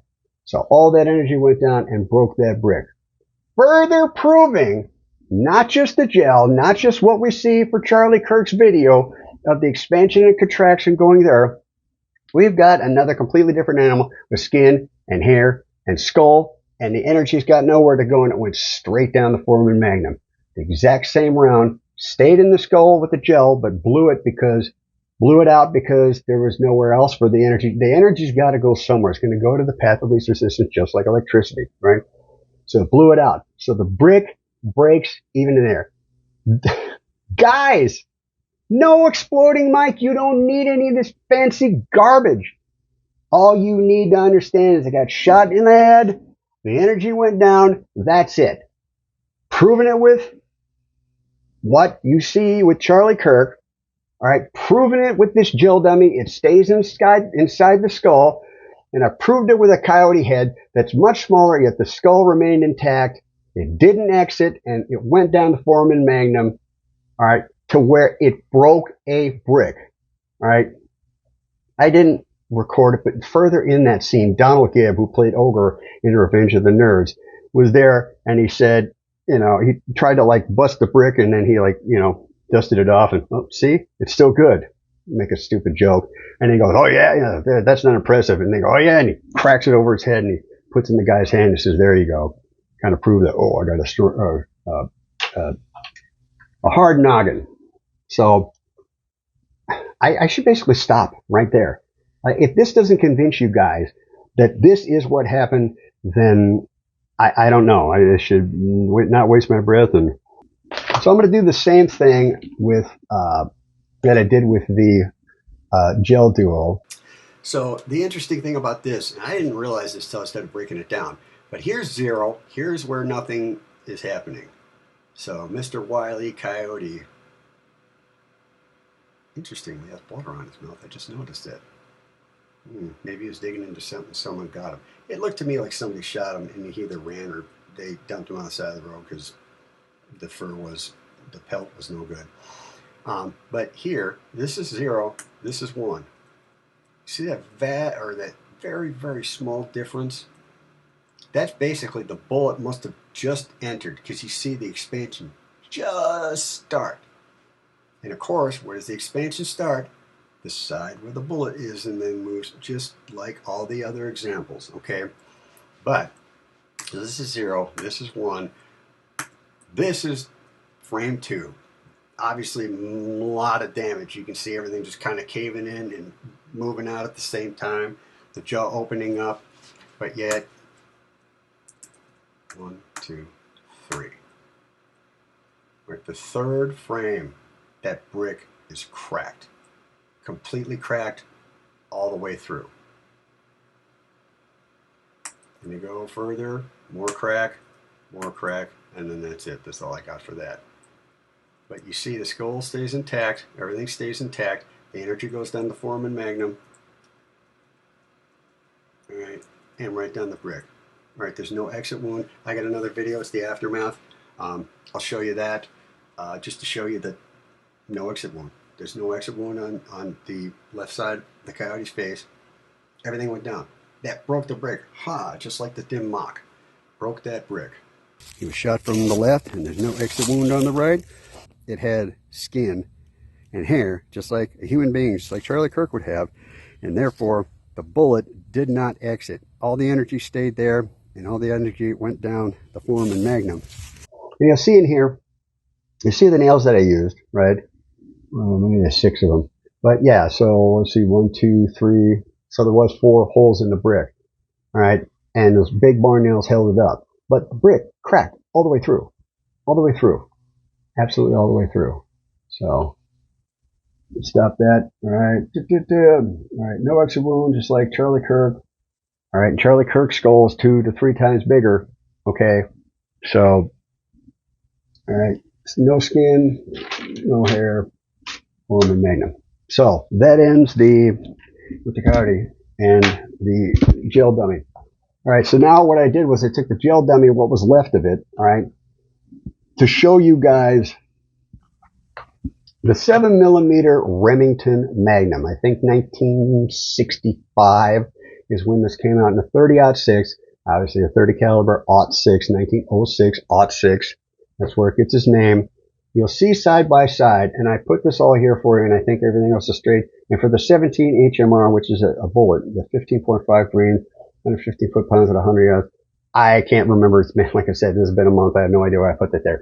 But you can see here the 7mm, 162 grain ELDX, which is a type of bullet, and the 30-06, 165 grain SST, which is super shock tip. Okay, different bullets, but for the sake of ballistics, you can see how similar they are. All right, you got very similar muzzle speed coming off feet per second. You got pretty similar energy foot-pounds per second.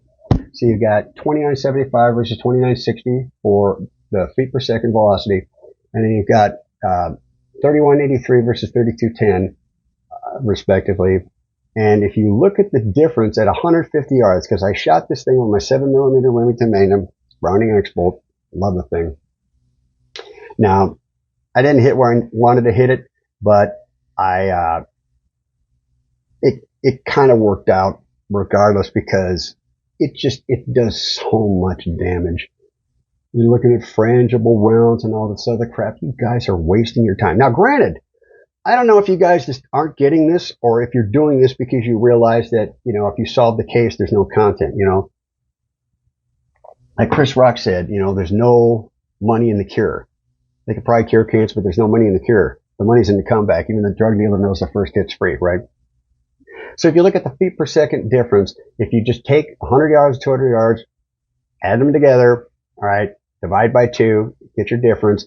So the difference is 105 feet per second between the 7mm and 30-06. And the difference in the foot-pounds at 150 yards is 155. So, yeah, the 7mm is more powerful. But when you see the damage, you're going to be like, okay, yeah, what's 155 foot-pounds compared to that?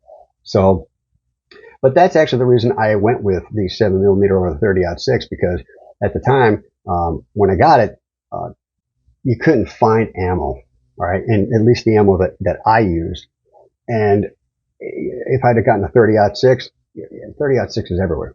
I mean, everywhere. It's ubiquitous. I mean, you say deer hunting round, all right? It's either going to be 30-06 or 270, at least 20 years ago. 30-06, 270, maybe a 7mm, right? So I bought the 7mm because it had if you look to see and I wanted to shoot 700 yards. So at 500 yards, it's got a drop of 35.6 inches versus the 30-06, which is 40.6, which is a difference of 5 inches. Now, that's probably 15 inches at 700 yards. In fact, I think it is. So that's why I got the 7mm versus 30-06. But, like I said, if you look, the difference is going to be negligible. But just so you guys understand the ballistics in that, and again, 30-06 frangible all around her, you're wasting your time. It would have blown his neck out regardless. And everyone's done it. HDC armor, I think it's HDC, Trigger Smart, I think Range Day Bro, Valhalla. All these guys are, Chris Martinson of Peak Prosperity. I think he shot 63 different times with different, it's all the same. It's all the same. It blows right through everything. So, which brings me to the shot. So, all right, I'm probably going to show you, my goofy ass with a do-rag headband thing on to keep my gorgeous hair out of the way. And these shots, at least the ones I got, these videos, maybe it's my player here, because again, I can't open some of these because of the stupid Mac thing, but they open just fine on the PC. That thing's running Windows 7. So there you go, Mac. Like I said, I really, really like you guys. Oh, you need to get the cloud. I can take my phone, plug it into that computer, and transfer files. They make you use a cloud that you have to pay for. And then they've got all your data. So people want to talk about the apocalypse and all this stuff and Big Brother and everything. And I get it. That's where everything's going. But I want my stuff on my hard drive that nobody's got access to. Not like I got anything to hide, except for that, the hentai ninja porn with the Lollipop Guild modifier. Sorry, I had to do. I knew. See, it's looking a lot better. So I knew I had to do it when it was really bloody. So, but yeah, I was taking an awful risk to do that. I'm taking an awful risk, Vader. This had better work. I don't care. I found it funny. So you see me shooting.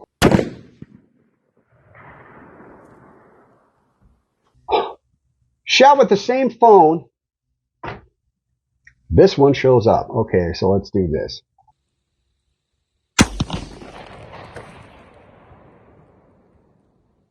Now we're going to do the slow-mo.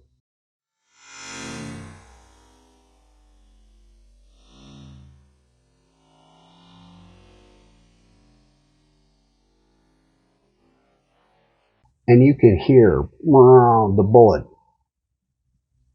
And it knocks the thing completely off. And you see the spine pieces fly. Matter of fact, one of the spine pieces, I don't know if you guys are all nerds and like Star Trek, and I couldn't find it online. I don't know what episode. I don't even know if it's TNG versus Voyager versus, but there was an episode where they had to eject the warp core. Like the actual thing that makes it travel through space, they had to eject the warp core. And of course they impulsed away and exploded with this great vigor and relish. Okay. So watch it again and watch the spine come jettisoning out like Will Smith in Independence Day where he like an ejection seat. Okay, watch it again.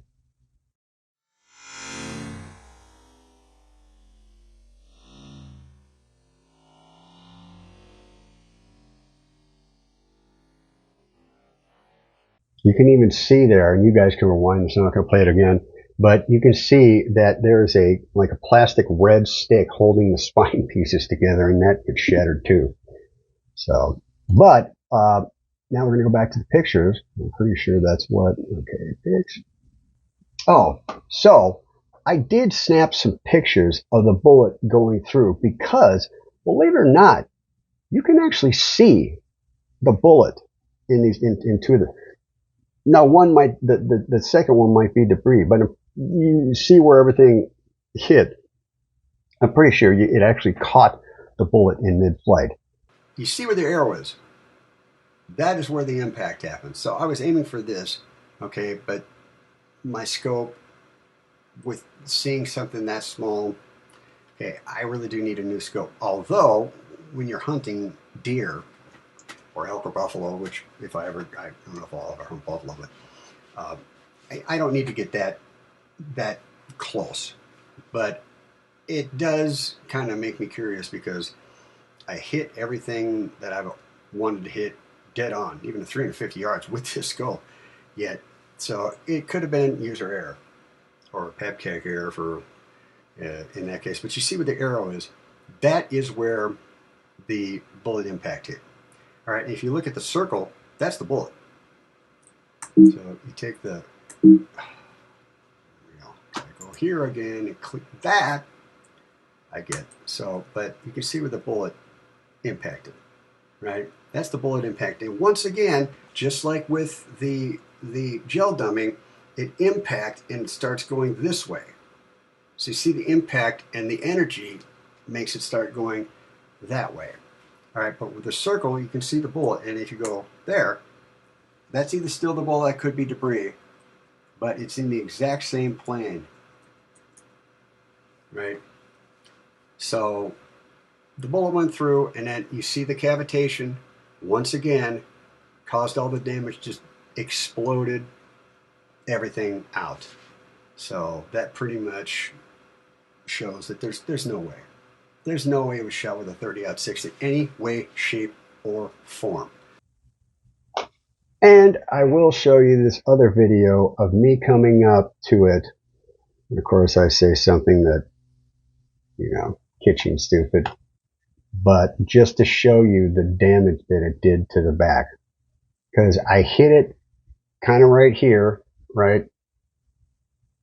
And yet the spine is pretty much gone. Don't worry, bro. I got your back.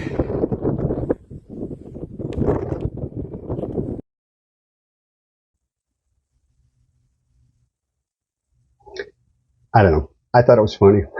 But as you can see, I mean, it's literally like the Predator in Predator 2, where Bill Paxton, he takes like Sub-Zero in Mortal Kombat 1, rips his entire spine out with the skull intact, and you know, that's what there's no spine. There's no spine left. Bro, I got your back. Yeah, because your back is literally in pieces all over the place, including the warp core that jettisoned out. So, right, so that pretty much ends that. Now we go to the goat's head. All right. So this is more of a cluster flark story. All right. Okay, and then we got to address the piece falling with Ian Carroll with the exploding mic and this leads to the final piece of the puzzle. But let's do the goat. Not that way.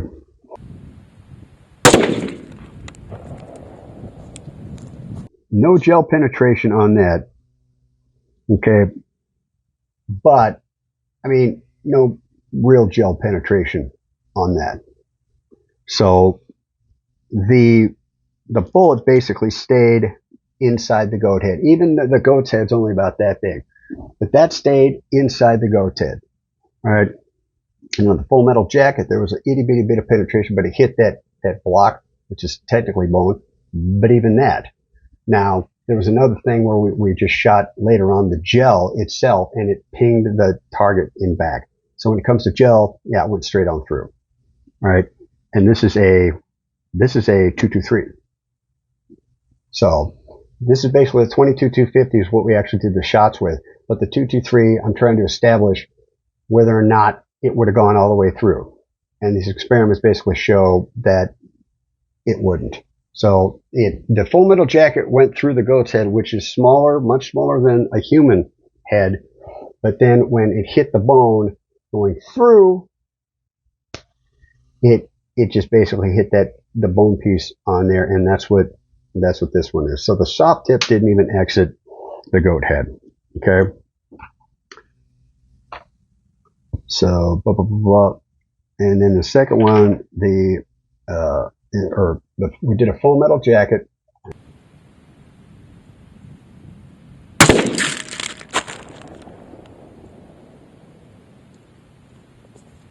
Well, it went through the skull, but it hit this block, and it basically stopped there.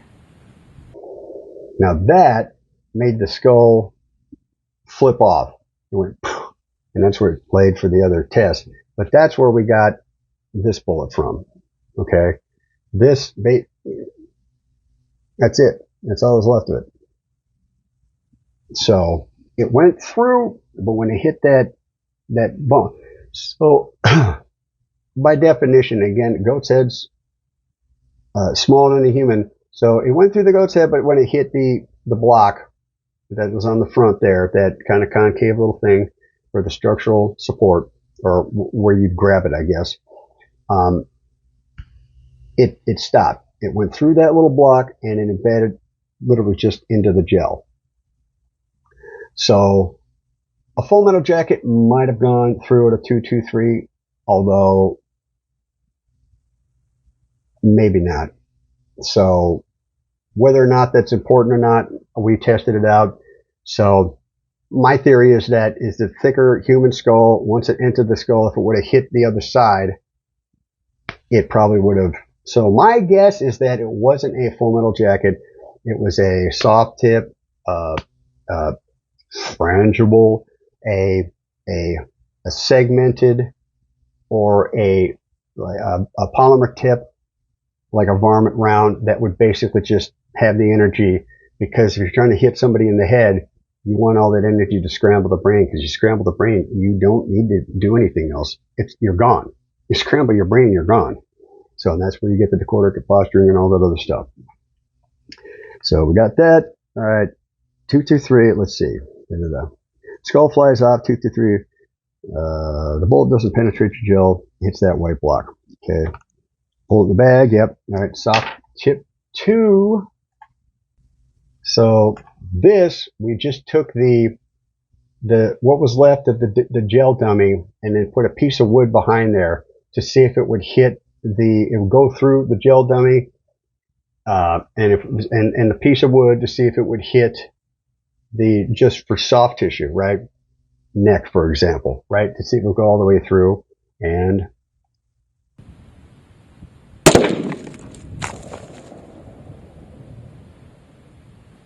so soft tissue through that piece of wood, it seemed to me it'd have gone through.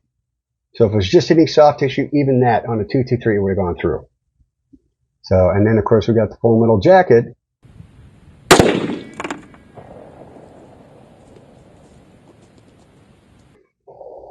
So that full metal jacket, now we tipped it on its back because it was starting to lose, it was basically starting to have this just giant hole almost splitting apart. So we put it on its back to move through all that gel and that piece of wood, and clearly, ping, you can hear it hit and you can see the dirt fly up.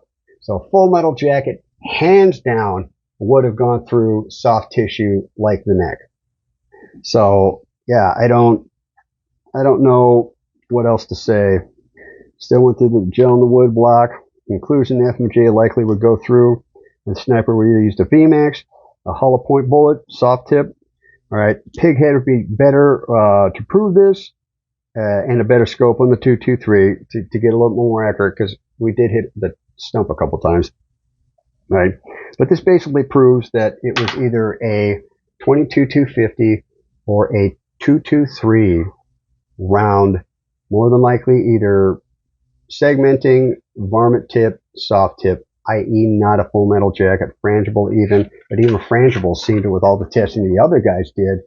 Now granted, they did 30-06, and what was the other one they tested? What's the caliber on that?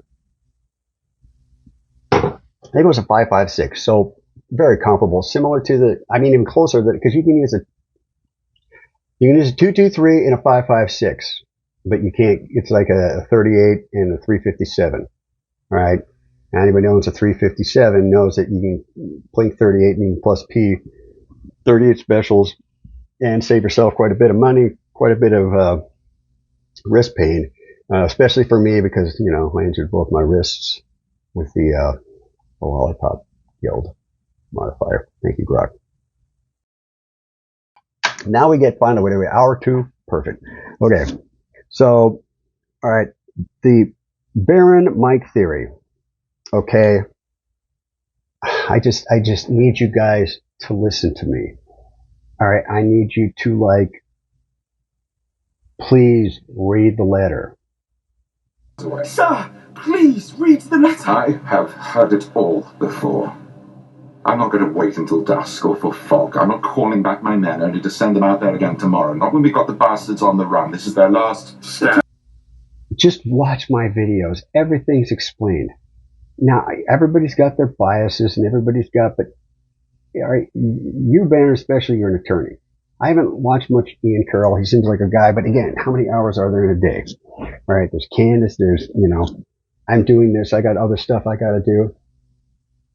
But watch my videos and you'll understand. Okay, when it comes to the microphone, all right, and again, I think I might have gone through this in the other videos, but I'm gonna recap it here. Okay, let's see. All right, first off, the mic had to work.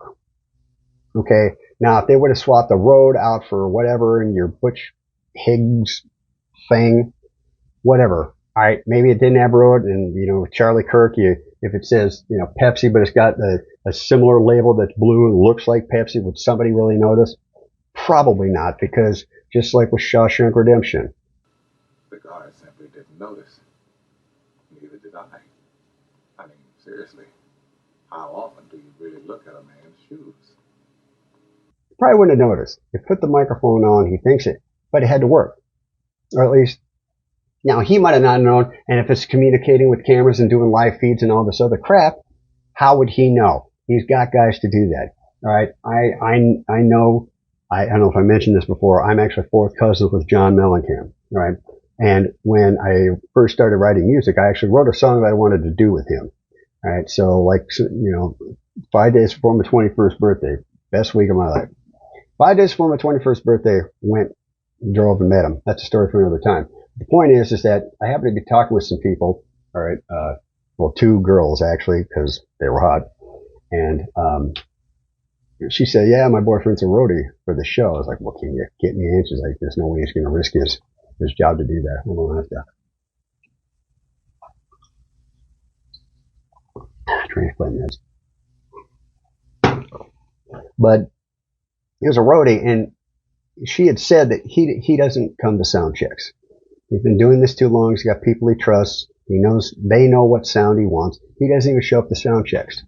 All right, at least that's what I was told. Maybe that's complete garbage, but when I happened to see her after the show, I was like, "Oh, hey, where's your boyfriend?" She's like, "Don't even try," but he's right there. Some long-haired dude looked like Kirk Hammett. I remember him putting away cables in a way that was taught to me by another guy who was a roadie for a band in Kenosha back in college. And it really does save quite a bit of space. It's got a name, but anyway, so I believe her. But the point is that if he's got that, he probably wouldn't have known. So yeah, you could have substituted a microphone for him, and he would have never known it and exploded. Okay, I get that, right? But it would have to technically work, right? Unless everybody's hit on it. It'd be, "Hey, I'm not getting any sound out of here."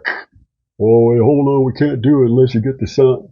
You know, granted, everybody can be on it. But again, the problem with those conspiracies is that unless you're in, and you know that they're going to ice you if you talk, because that's kind of the trap, you know, you're going to get iced if you talk, which is literally how they catch these people in compromising situations. And, "Oh, that girl, it wasn't 18. Oh, I guess I can't." Versus somebody just saying, yeah, they set me up and blah, blah, blah. Yeah, and said she was 18, and you know what? If I have to go to jail, I'll go to jail for it, but blah, blah, blah. But they set me up. Screw you, you're not telling me what to do. They're like, "Well, all I got to do is kind of vote the way you want, and I get all this money and poontang and power and blah, blah. Okay, I'll go along with it." Because most people just, they don't have that clear path. They don't have the clear conscience. They'd say, "Well, I might as well get mine. And, you know, the whole world's going to hell. I might as well get mine." All right. So, all right. Now, you claim, Baron, that, you know, this chemical company in Tennessee that exploded, all right, again, I showed you the PepCon. Why aren't everything, including the cornerstones, are gone? Yet the trees, nothing happened to them. How? Why? Makes no sense. Maybe there's a reason. Maybe they're supposed to actually say, "Well, you know, blah, blah, blah."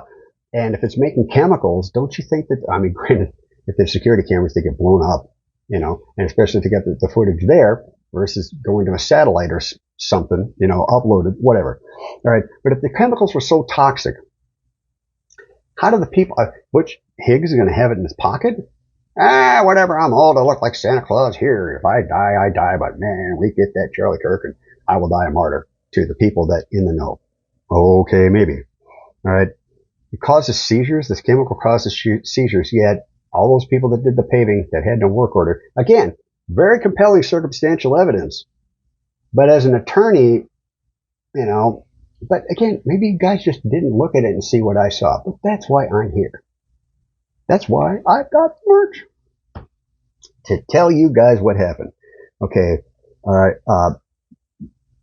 So all these guys that were doing the repaving and everything like that, again, more likely if it was paving, my theory is that they paved just in case the bullet went through. Okay. And if the surgeon then said, yeah, the bullet stayed in, they probably would have gotten that message. But then again, what if the bullet really didn't stay in? And the surgeon now said, well, I never said that. And they made it so they paved it over just in case there was a bullet there. That's why I said go with the metal detector. Whoop, you got a good one. It can go through that concrete unless they use rebar. But I guess it's neither here nor there. But the big thing, though, is that the piece falls from the ceiling, right?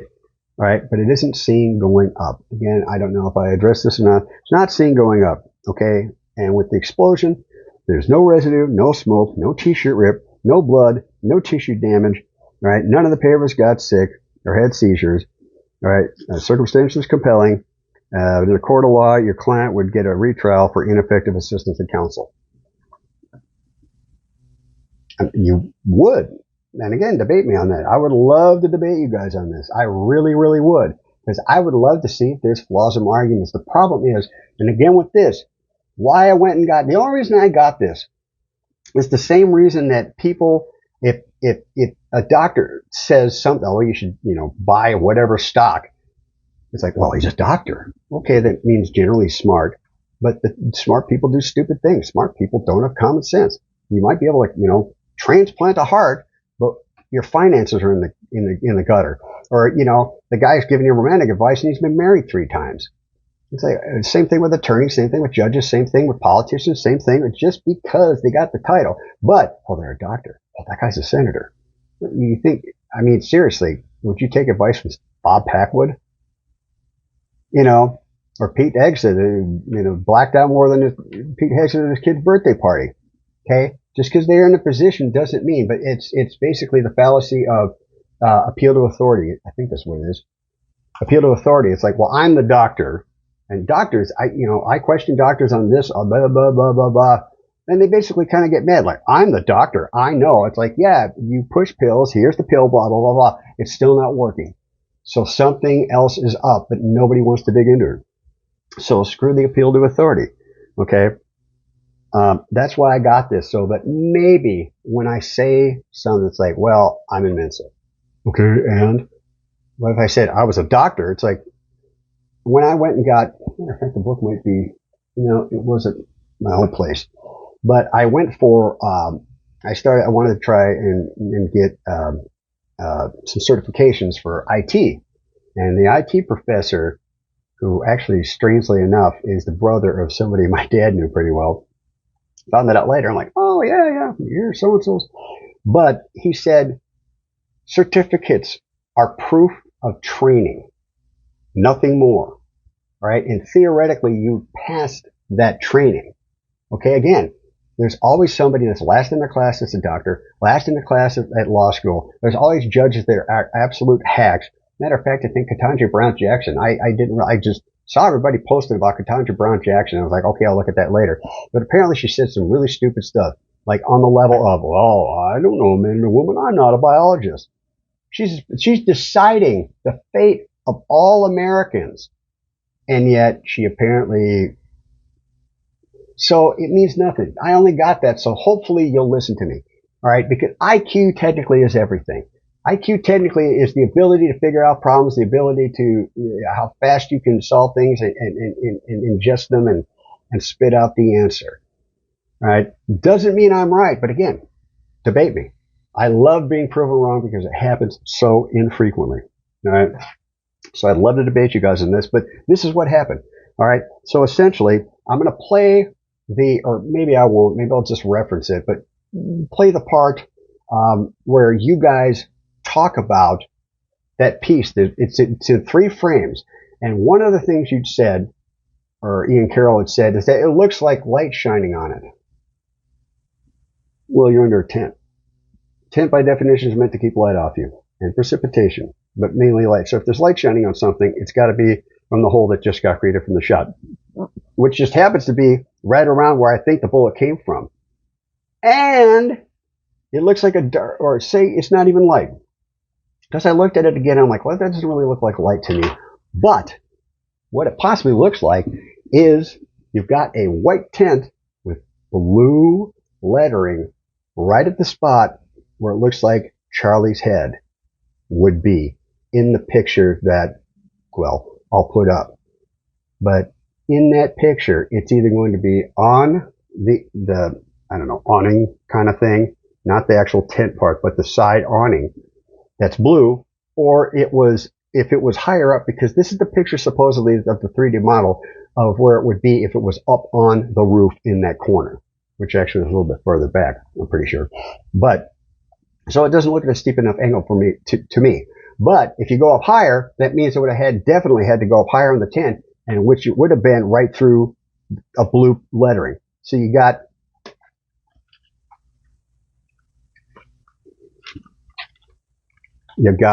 dark, light. So say the lettering is here, pow.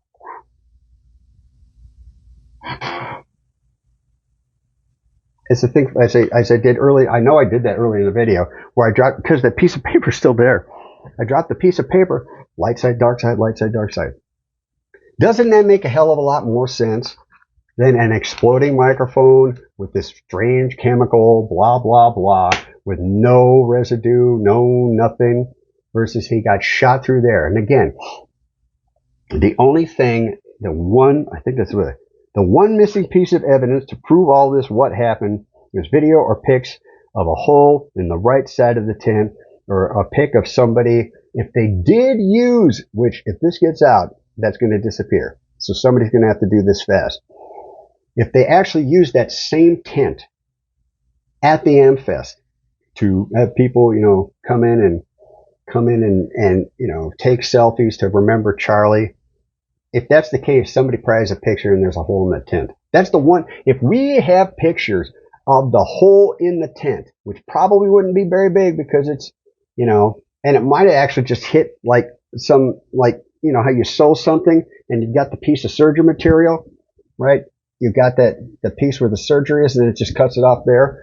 It might have hit there. That might have been, it hit one of the pieces of metal and skinned it, and maybe that's a paint fleck. It could be any number of things, but that will prove this case. That will prove beyond any doubt, not even a reasonable, beyond any doubt, that the shot came from here. It came from that top of that roof into here, and boom. So, oh man, there's one of the piece that this is why my brain, what happened, picture hole of the tent, the Amfest,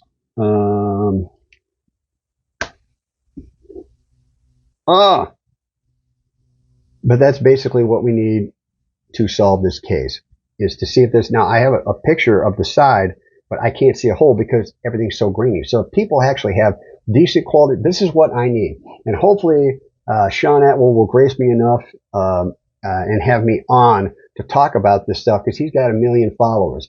So hopefully one of those people can say, hey, I've got a picture of that, and holy crap, there's a hole there. Now, it's going to be a bullet hole, the size of your iris.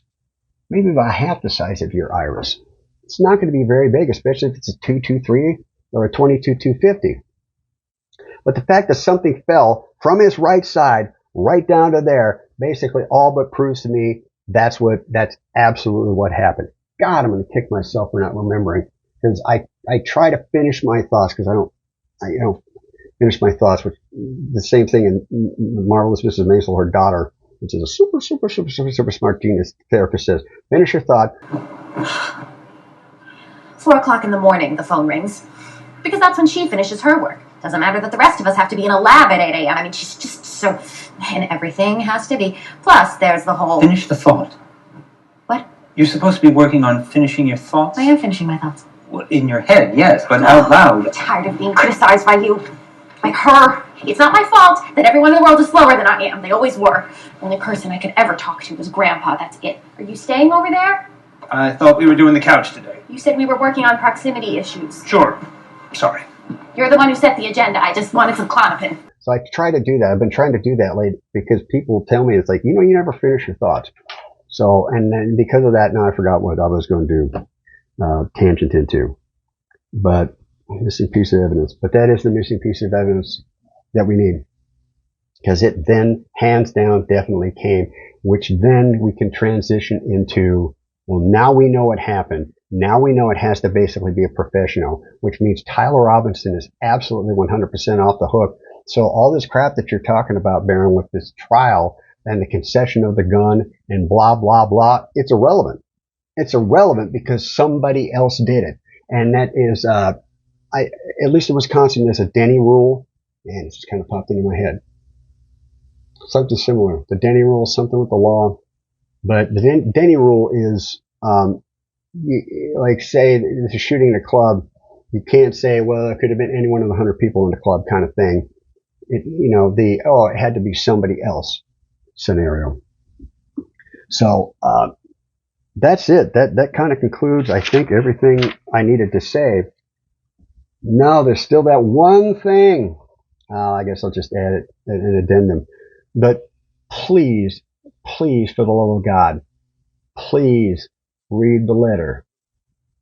Please, I need to get you to understand that and to say, Major, stand him down. Because this is what happened. This is hands down what happened, and I've proved beyond any shred of doubt what it was. I've given you guys examples. I've given you guys parallel scenarios to show you that this is what happened on a ballistics front, on a physics front, on a MMO, means mode of opportunity front. Now, the only thing really then is the motive. And to me, it kind of seems like everything is starting to come out, which maybe I'll start more delving into this once I finally get everybody on board with this theory. It seems to me that every single one of these scenarios involves the elites trafficking mainly humans. Because there's always going to be drugs, there's always going to be weapons, which is making money for, but in order to bind everybody and blackmail them, it's generally a human trafficking issue because, as they said many times before, drugs can be sold once, okay, and you find a drug, like, say this was a bag of whatever, meth or cocaine or heroin or something, that's it, that's proof, that's evident. Somebody can always say, I'm not being trafficked. No, we're together. This is my uncle, this is my dad, this is my guardian, this is my, unless you get paperwork, which you can always fake if you know the right people. I mean, just like with this, right? I got 3 videos. I don't even have enough to monetize yet I've got merch. Why? Because I know people that do this and I get a great deal on this. So it's all in, same thing with politics, it's all in who you know. It's not who you know, it's who you blow. So see it on Kaluski. Anyway, so that's it. So now I got to get to editing this and all this other stuff. Hopefully I didn't forget anything, but I implore you, this is mainly going out to Baron and Candace and Trigger Smart and Valhalla and Ian Carroll and honestly, Paramount, you want to sit there and debate me and discredit and whatnot, let's debate. Because like you said, with that thing on the roof, the guy on the roof, you said, oh, that's parallax. That's not parallax. That's not how that works. Now, I don't know if you threw that at me just to kind of shut me up. And again, you were in a hurry, and thank you for responding. You didn't have to do that. But, and anybody that's got any, because it literally seems like a war of people who understand and see things for what they are. And people, and again, I don't know if it's because, well, this is getting me views, this is getting me content, in which case, I mean, fine and dandy. But what are you really here for? Are you here to make a living, or are you here to get to the bottom, to get to the truth?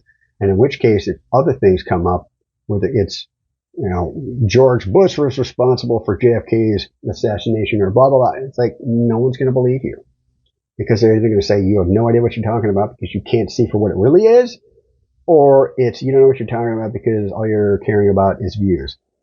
So, I don't know. But I'll just end this and Major, stand him down. So, hopefully we can get to the bottom of this, and hopefully I can get with you guys. I don't even care if it's you don't want me on your channel or whatnot. You got disagreements, contact me. I'm not doing this for money. Nothing's monetized. Honestly, even if I could monetize, I wouldn't monetize this because I'm in this to get to the bottom of it. I'm in this to get to the truth. All right, that's going to be more important to me than anything. All right, money-wise, anything. It's like same reason I go into politics. I'm not going in for the money. I'm going in there to actually make a difference because when you face death 5 times in 5 years, whether it's a car accident, whether it's kidney transplant, whether it's cancer, whether it's any of that, all right, you start to realize, what is important in life. And especially, I don't have kids. I don't have a mortgage, right? They can't do anything to me. They off me. Hey, world, nobody knows. Nobody cares. All right. It's not like I'm going to leave, so like some 5-year-old, stranded and destitute because, dad decided to face the big guys. You can't threaten me. You can't threaten me, my boy.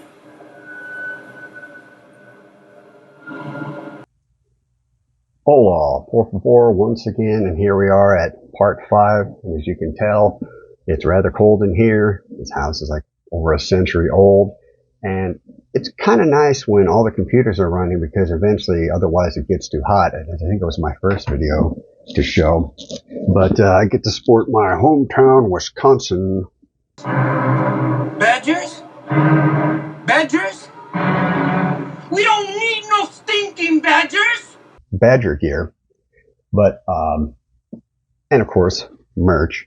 So the first thing I'm going to say is to Baron, because I was watching your last video, of course, and you seem to set up a new studio. Now, I don't know what you're rocking, and again, yeah, this is all new to me. Again, this isn't my first rodeo, but it's been a while since I've done anything like this, and everything's changed since then.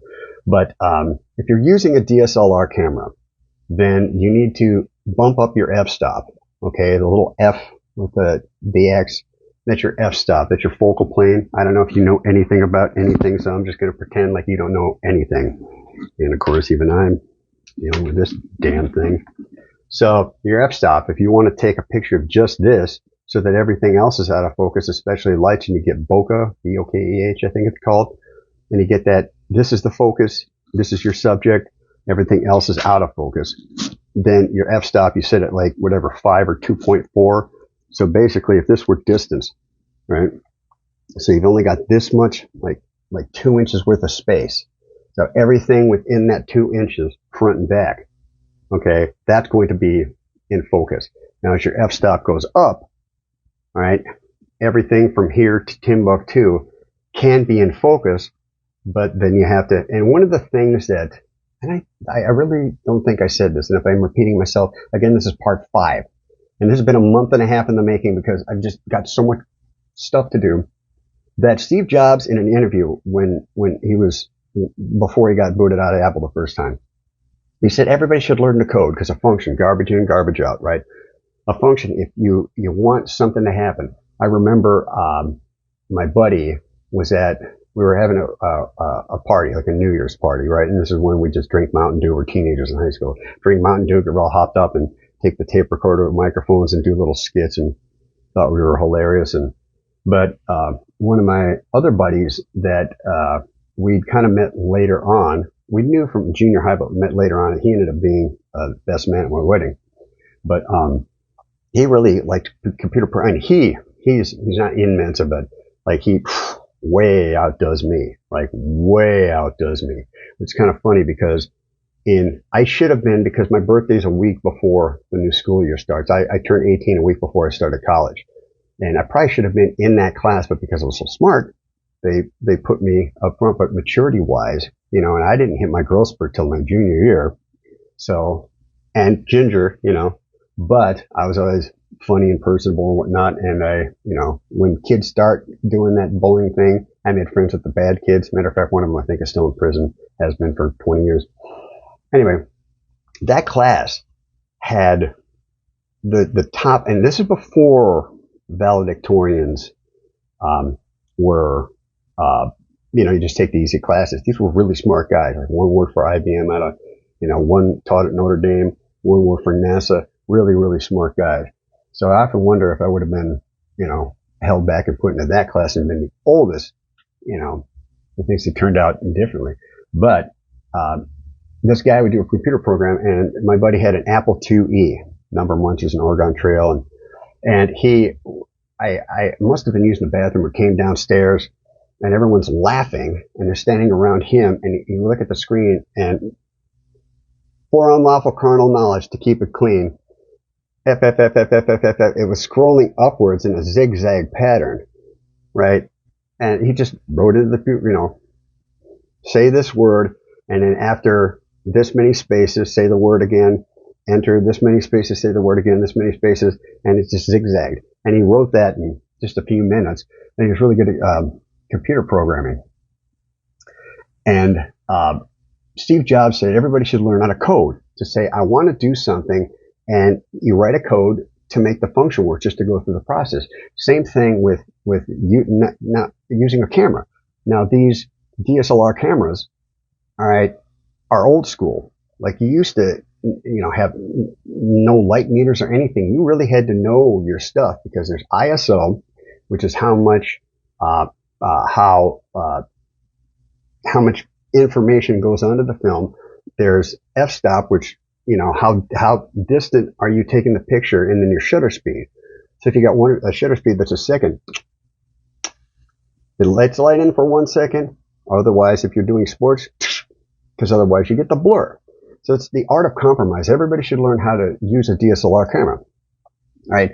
And your issue, I think, if it's with the focus, could be that your f-stop isn't what it should be. You need to bump it up. So if it's at 5, you need to put it to 11, or it's probably a little bit high, but you get my drift. And then the other thing would be set your focus to manual. You don't need an automatic focus on trying to get focus on when you go like this to the camera and then it pans back. The camera wants to focus in on that because it's automatic.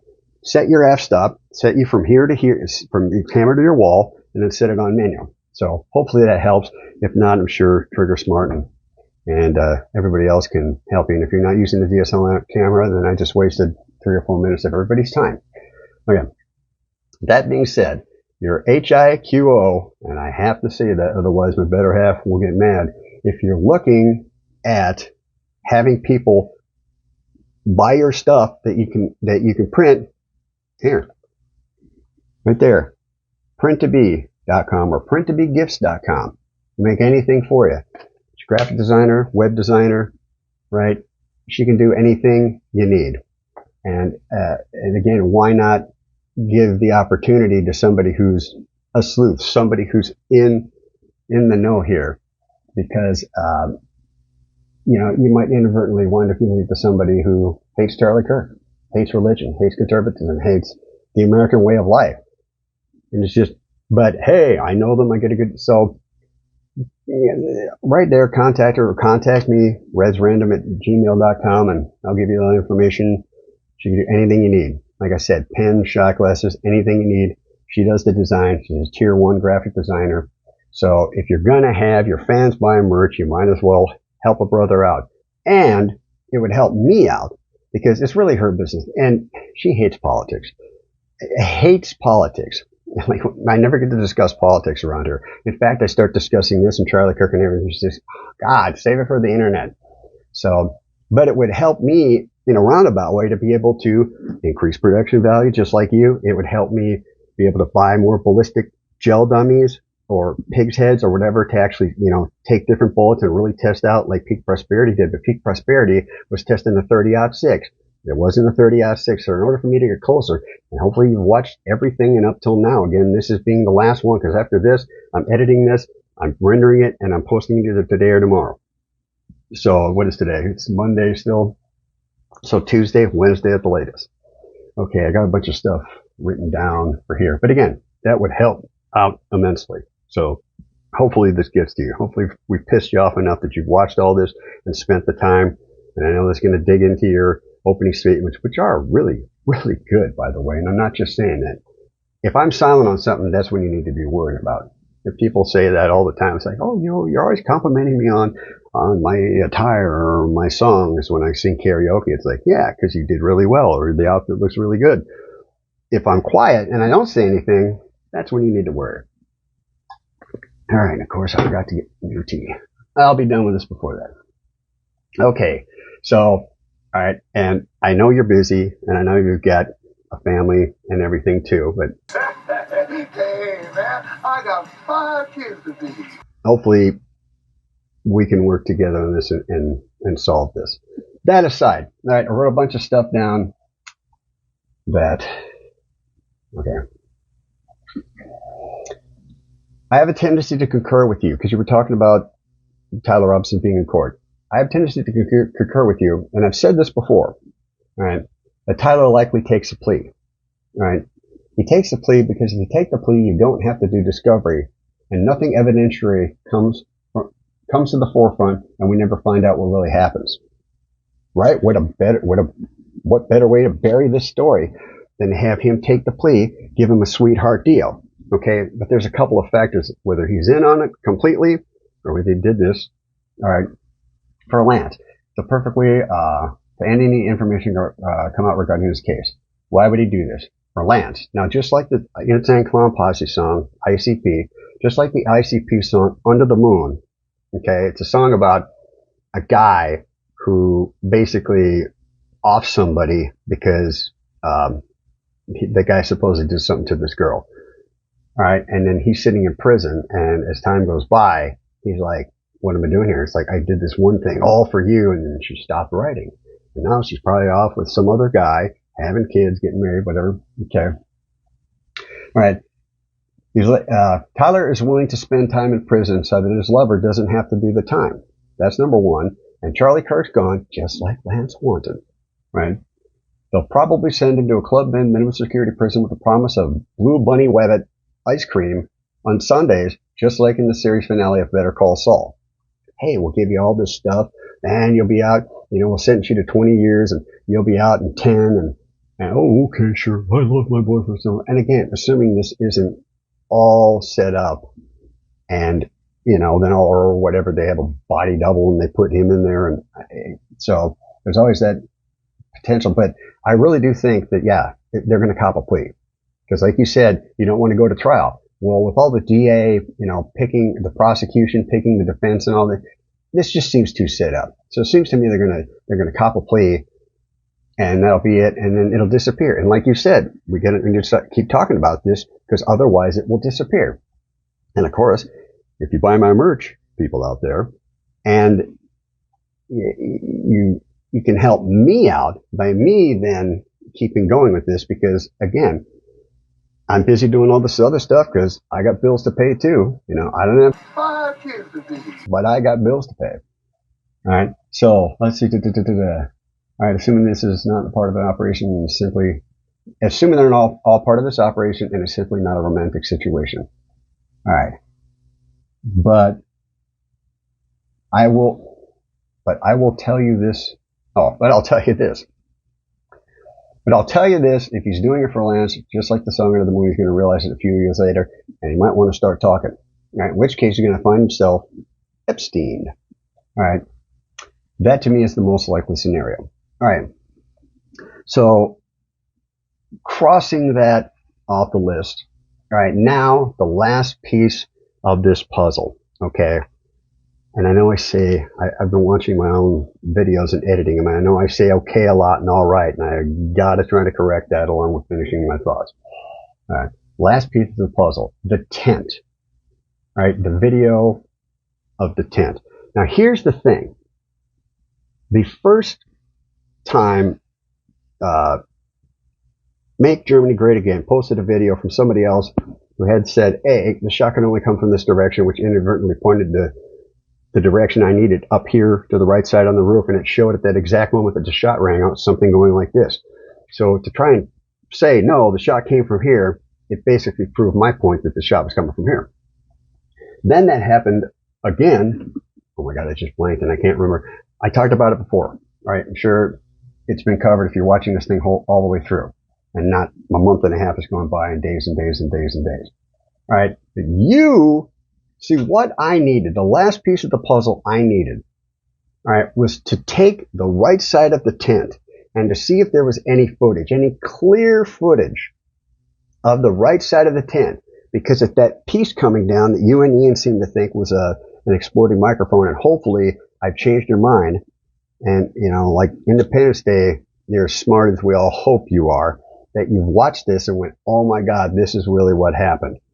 Or, oh my gosh, I know, take the Lord's name in vain. But, as Dennis Prager said, and this, if you think about it, God's going to forgive you for murder, but he's not going to forgive you for saying, oh God damn this, or oh God, in the throes of passion. All right, it's not take the name in vain, it's carry the name in vain, i.e. the Spanish Inquisition, e.g. the Spanish Inquisition. Hey, we're going to convert all you guys, or we're going to torture and kill you. Why? Well, because God says to. We got to convert you.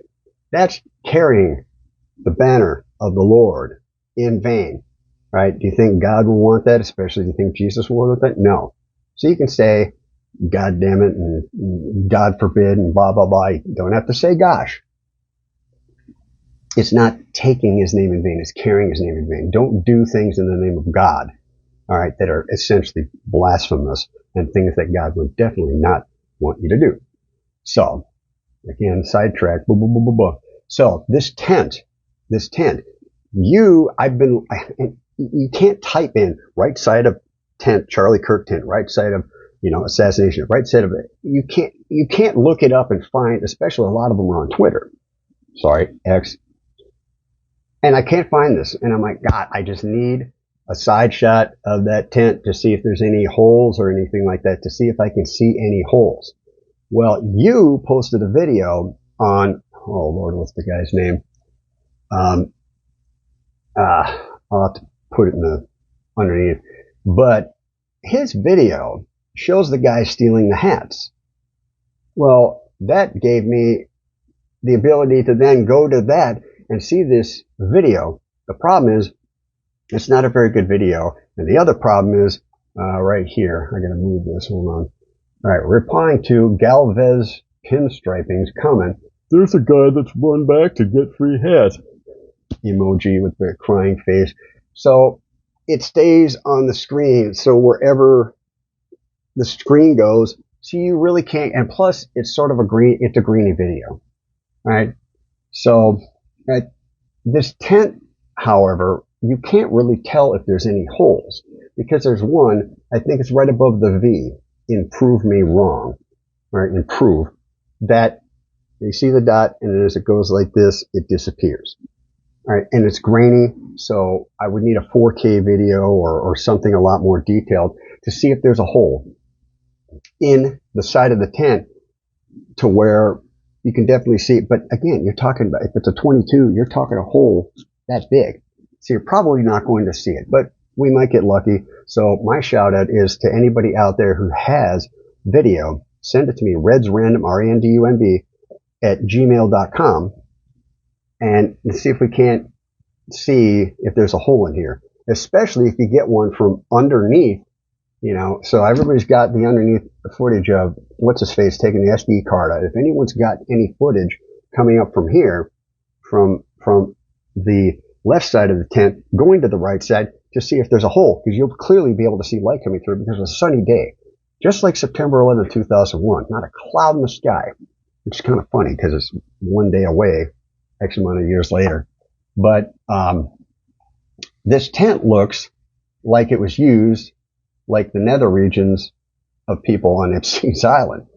This thing has been used. Rode hard, put away wet. You can see that the banner below, it's got, creases and places where people have nicked it and bumped it and scratched the, if it's up against an amp or a podium and it scratches up together, then you can see all that in little dots and whatnot on the top. So it's going to be really hard to actually pinpoint a hole. But with that, and I've said this before, if if they use that tent, because why would they not use it? Looks like it's been used. Like, this is the first or the second stop of the tour, right? But yet they're using the same tent and banners that they were using before. Why not? They're relatively tough. You know, you use them until they rip too bad where you have to get a new one. Did they use the same one at AmFest? In which case, did anybody who took selfies have a picture of either the top or from underneath that clearly shows a bullet hole? Because like I said, this will prove once and for all. If there is a bullet hole in there, or even a hole, it proves my case. Now, in the video before, it talks about, it looked like it went through the awning. But I think that was, the cut that I had was from the balcony where that Bush guy was, and not way up here on top of that roof of the student tours building, or whatever it was called. I call it the tours building because that's what it said online. But apparently it has another name. So it would probably be somewhere in the word America, the American comeback, right? Or even further up on white, but you can't see it here. So let's see, inside of that, this is proof exactly what happened. Okay, so that's what needs to happen for me in order to prove this case. Because again, if you listen to this whole thing and somehow still thinking it's an exploding microphone, I don't know what to tell you. It's right there in front. All right, recap. All right, it says right there, recap. So here's what happened. Guy's up on the roof. All right, more than likely from what the video shows on my second video. So it goes bam and goes back down. Guy probably goes like this. And again, if they practiced it like they did with the Maduro raid, they built a whole replica and they practice and practice and practice. You go like this, and that's what these guys are assassins.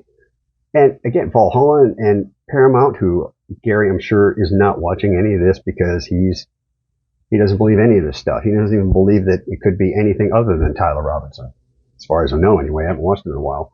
But do you guys know assassins? Actual assassins. And if you do, you might want to ask them, hey, do they have this technology? Because those guys are so secret, even Green Berets and SEALs like you guys don't have any access to these people. I wonder, am I going to hold of Andrew Bustamante, former CIA, or any other CIA officers, and say, hey, do you have this technology we can see through a tent? Otherwise, hey, he's going to be sitting right here. You just aim for the C and you aim right here and you hit him right in the noggin. It's not that hard. Anybody who's been in plays and musicals and having to do rehearsals and blocking, the Navy SEALs or the Delta Force basically could do it blindfolded. They practiced in that replica of the Maduro building until they could do it blindfolded, because you don't want to screw this up. Again, assuming it wasn't some, hey, Nick, we're going to take you out of the country. We'll put you in a nice, penthouse prison or whatnot. And he just goes, okay, and he takes his 7 outfits. But assuming that is truly the case. But this is what these guys do. They've overthrown governments. 1953 in Iran, 1958 in Bolivia. And did I tell you about Paraguay and Bolivia? Paraguay, you have to parachute in. And Bolivia, the only 2 landlocked countries in South America, because Bolivia teamed up with Peru to fight a war against Chile, because Chile had the attackable plains, and there's all those. It's basically the Andes are the newest mountain range, the youngest mountain range on the planet. And so all these seabirds that nest there, and they do nothing but poop. I have birds, so trust me, birds do nothing but poop. And all that poop, and it's dry because of the attackable plains. Right, you get all that moisture, but you go far enough up, it's dry. It's the driest place on Earth. I think it's 0.02 inches rainfall a year. So you got dry bird poop that piles up and up and up and up and up. And they mined that, made a lot of money, especially while the United States in the late 1800s and early 1900s, up until the Dust Bowl, were moving westward, and you needed fertilizer. Well, whatever it is, Havish burn technique took nitrogen out of the air to make ammonium nitrate, which then made the bird guano obsolete. But Bolivia's landlocked because of a war on bird pool. See, you learn things here on Red's Random Ruminations. That's why it's called Red's Random Ruminations, because I randomly ruminate about this stuff. Okay, again to the recap. Guy's up, takes the shot. You can tell it hits Charlie Kirk, goes down, expands in his chest, pop. That's where that thing comes up. It's not an exploding microphone. Baron, Ian, all you guys. It's the cavitation that happens from him getting hit in the head and all the energy blowing down, as I proved with the gel dummy, as I proved with the debunking brick and the Coyote head. All the energy goes down. All right, it can only go so far. You got your ribs, you got your diaphragm here, so it's either going to go here or it's going to go through the softest part of the neck, expand, and back out. He falls over to the left, and that's what happens. All right. So, see, all right. This is what happened. This is hands down what happened. And it went right through, and that's where that piece fell, because it went pa, and that's when it fell, when he shot the hole through the tent. And this guy had been trained, special forces, whatever. Might have been some dude that got really lucky, but everything points to training. The Egyptian planes, all this other stuff, the foreign countries, French Foreign Legion, our friends in the Middle East, all that other stuff. Don't really care about that now. My main goal is to convince everybody here what happened, because then we can move on and tie that into, well, which special forces, which country, which this, which that, where did the funding come from? How do these people, all these TPUSA people and the DA and the defense and all this tie in? Because this seems to be one big, huge operation, which then can lead us to the motive. Was it because they didn't want to become president? Was he about to expose something? And if it was, it's probably one of two things. I'd normally say they wouldn't do him like this, all right, and do it in front of everybody if it was they were going to find out that all these people were taking money from TPUSA. I really don't. It could be because they know all these people in the Defense Department. My guess either was the president or because of trafficking, because that seems to be. Anytime there's anything big, it always has to do with trafficking. It used to be drugs and weapons, now it's trafficking. All right, Iran-Contra and all that stuff. Okay, so that's what I needed to see. So I got a few pictures of the tent that I'm guessing I showed you during this, but we can't really find a hole, but that's what we need to find, and that is why. So, in which case, what if you're wrong? If I'm wrong, nothing happens. We go to jail peacefully, quietly. We'll enjoy it. But if I'm right, and we can stop this thing, Lenny, you will have saved the lives of millions of registered voters.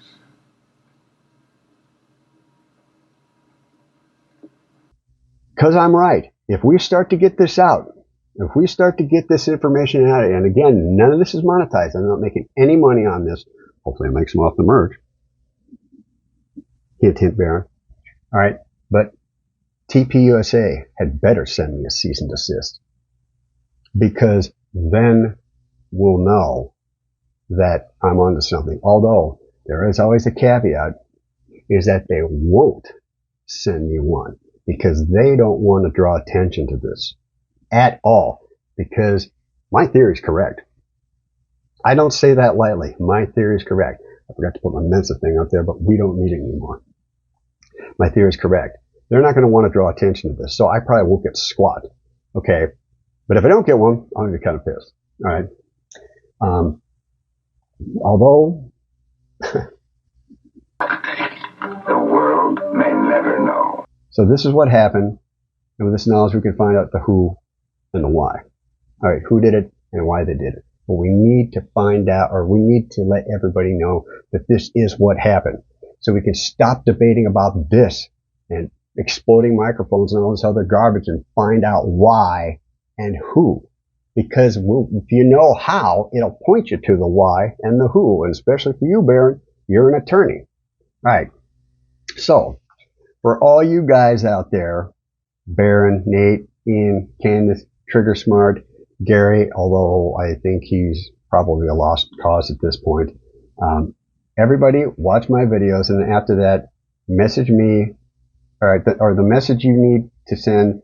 It's the message you need to send to all your followers. All right. So you can scrap this whole stuff about the exploding markers, scrap the whole thing about electricity, and you scrap the whole crap about the 30-06. All right, and we can get to the bottom of this. But Nate Valhalla, forgot to mention him. Right, you guys need to tell your followers and soldiers when it comes to this other garbage.